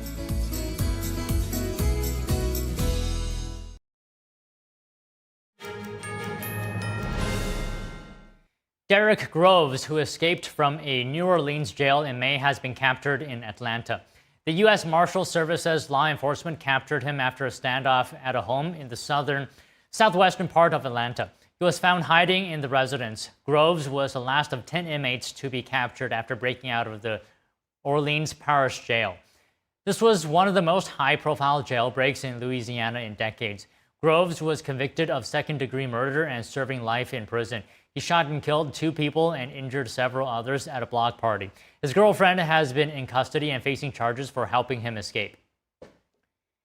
2 men have been charged with making threats against an ICE agent and his wife on social media. The Department of Justice released details about the case in a statement. Frank Andrew Wust is accused of posting a video on Instagram with pictures identifying an ICE officer. The post allegedly called for violence against him. Right now, Wust was in custody in Texas for charges in another incident. In that case, he allegedly made terroristic threats against Republican lawmakers in the state. The second man, Anthony Patrick Noto, has been charged for calling for violence against that same ICE officer's wife. On Instagram, Noto allegedly wrote that she would be a good target to test the sights on a new rifle. The president today called for jailing Chicago Mayor Brandon Johnson and Illinois Governor J.B. Pritzker. In a Truth Social post, Trump accused them of failing to protect ICE immigration officers who have been operating in Chicago. Pritzker responded on X saying he is not backing down, and Johnson said in a video that he is, quote, not going anywhere. The White House didn't immediately respond to requests for comment. The National Guard has been mobilized outside Chicago for a 60-day deployment. The U.S. Northern Command said 500 troops from Texas and Illinois will help protect ICE agents and federal facilities. Illinois and Chicago filed a lawsuit Monday to block President Trump's deployment of the Guard to the nation's 3rd largest city. President Trump has argued that the deployment is necessary to curb crime and protect federal officers and property. The National Guard members deployed to Illinois are currently at Army Reserve Center in Elwood, about 50 miles from Chicago. Federal and local officials announced a major breakthrough today in the investigation into January's Palisades fire in California. After 8 months of intensive work, authorities confirmed the arrest of a suspect in connection with the blaze. NTD's Christina Corona has more on the story. Arrest of 29-year-old Jonathan Rinderknecht for igniting a fire that ultimately burned down the Palisades earlier this year, killing 12 people, destroying more than 6,800 structures, both homes and businesses, and damaging over 1,000 more buildings. Rinderknecht is accused of intentionally starting a fire along a hiking trail just after midnight on January 1st. Officials say he had returned to Pacific Palisades after working an evening shift as an Uber driver on New Year's Eve. 2 of his passengers told law enforcement that he appeared agitated and angry that night. After dropping off a passenger in Pacific Palisades, Rinderknecht parked his car and tried and failed to contact a former friend. Prosecutors say he walked up a trail, recorded videos, and listened to a rap song featuring fire scenes before allegedly setting the fire. Sensors detected the Lockman fire at 12:12 a.m. on January 1st. Officials say he fled the scene in his car, but later turned around after passing fire engines. The defendant walked up the same trail from earlier that night to watch the fire and firefighters, using his iPhone to take short videos of the scene. Although firefighters initially extinguished the fire, strong winds on January 7th are believed to have caused it to reignite. Officials say the allegations are supported by his phone data, false statements, and ChatGPT-generated images depicting a burning city. The allegations in the affidavit are supported by digital evidence, including the defendant's ChatGPT prompt of a dystopian painting showing in part a burning forest and a crowd fleeing from it. Officials say Rinderknecht generated the images months before the fire broke out. Asalee said Rinderknecht lied about his location to the police, but cell phone data put him near the scene of the crime. Investigators say he lived in the Palisades and was very familiar with the area. He was arrested near his Florida home and is expected to appear in federal court in Orlando Wednesday. If convicted, he faces a mandatory minimum of 5 years and up to 20 years in federal prison. Christina Corona, NTD News. Independent journalists censored on social media testified before a Senate committee hearing today. They say the U.S. government illegally pushed for their censorship because of their views during the pandemic and leading up to the 2024 general election. Stay with us for that story after this quick break.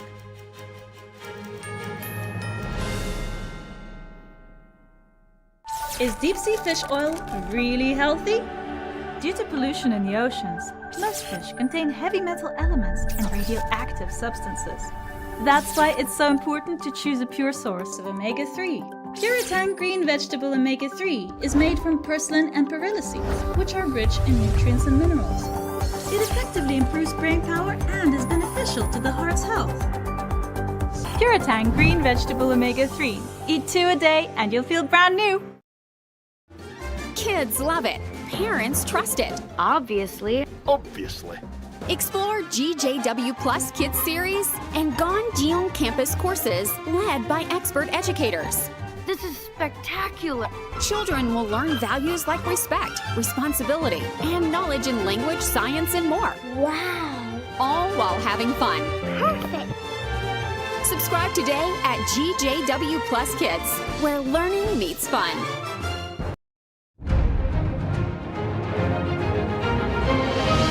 Performance that truly matters for each and every one of us. This is what you've been waiting for.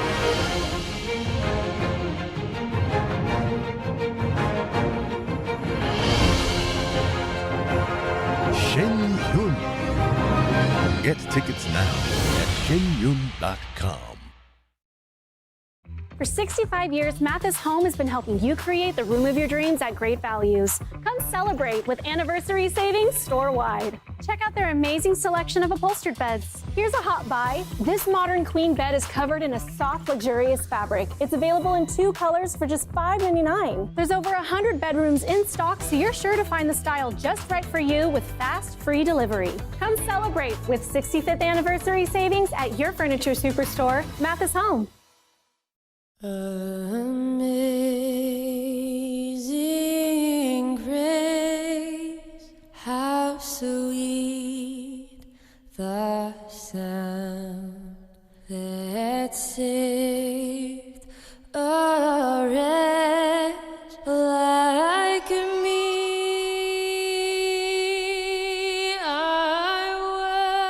They're just young people, hungry, homeless, and vulnerable. Covenant House is helping young adults facing homelessness. We're providing safe shelter to thousands, but the need is overwhelming. Please call or go online now. With your gift of $19 a month, we'll send you this blanket as a reminder of the comfort your gift provides a young person tonight. You'll provide safe shelter, hot meals, and medical care. Call the number on your screen or go online to safeplacetosleep.org.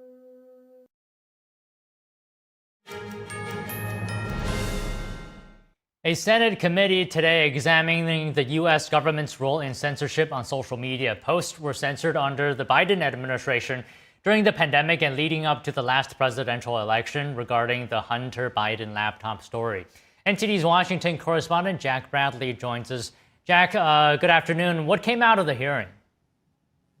Well, this hearing is a result of a new report by the same Senate committee, the Committee on Commerce, that details government agencies' efforts to pressure big tech companies into censoring free speech. The report was released last week and found that the Biden administration used the Cybersecurity and Infrastructure Security Agency, or CISA, to pressure social media companies to censor Americans on views that differed from the administration at the time, particularly when it came to the question of COVID vaccine efficacy, voter fraud allegations, and even the Hunter Biden laptop story. Take a look. The Biden White House was revealed to have been back-channeling with YouTube about suppressing disfavored speech, suppressing things like the lab leak theory. White House Digital Director Rob Flaherty pressured platforms like Facebook and YouTube to censor all kinds of COVID-related speech. The tweet that got me banned from Twitter on August 28, 2021 began, "It doesn't stop infection or transmission." That cost you money. That cost you direct money in your pocketbook. What accountability has been put in place? There's been none. I mean, more important than accountability, I didn't get to tell people what I thought. And I was getting hundreds of millions of views a month. People wanted to hear what I thought, and the Biden administration didn't like it, and they forced Twitter to ban me. It begins with censorship, it moves to the destruction of statues and monuments, and it ends with the murder of people. This dynamic was made clear on a Tuesday afternoon in Utah last month when my friend Charlie Kirk was assassinated in broad daylight by a left-wing transgender ideologue who was enraged by Charlie's clear understanding and teaching that God created us male and female. that boys cannot become girls and girls cannot become boys. Now, most of the Senate Democrats on that committee raised the issue of FCC Chairman Brendan Carr's recent statements in which he threatened to take action against ABC over comments made by late-night host Jimmy Kimmel.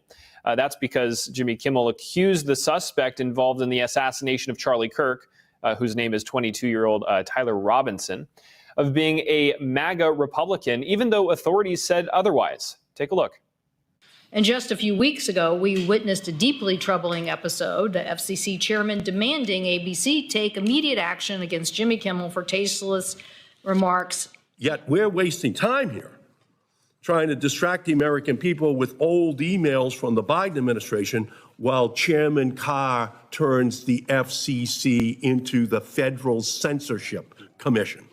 I don't like what Brendan Carr did, but he did it publicly, and we can have a debate about it. What's really problematic is when the government goes in secret to these companies and targets individual users or individual categories of speech. Now, this comes after an April Senate Judiciary hearing where a former Facebook executive accused her own company of helping to censor on behalf of the Chinese Communist Party. Now, the former executive's name's Sarah Wynne Williams, said Facebook allegedly deleted accounts of Chinese dissidents living on American soil at the behest of the CCP. Meta, the parent company, has denied those accusations. And last month, President Trump hosted several owners of these tech companies at the White House. All were discussing new investments in the U.S. to the tune of hundreds of billions of dollars and advancements in AI technology. Don? Okay, Jack, thank you. NATO members are fighting back against reported airspace violations by Russia. Germany is on track to allow police to shoot down unidentified drones. The European Union highlights an alleged targeted gray zone campaign by Moscow. NTD's international correspondent Arian Pazdar has more. Because every square centimeter of our territory must be protected and safe.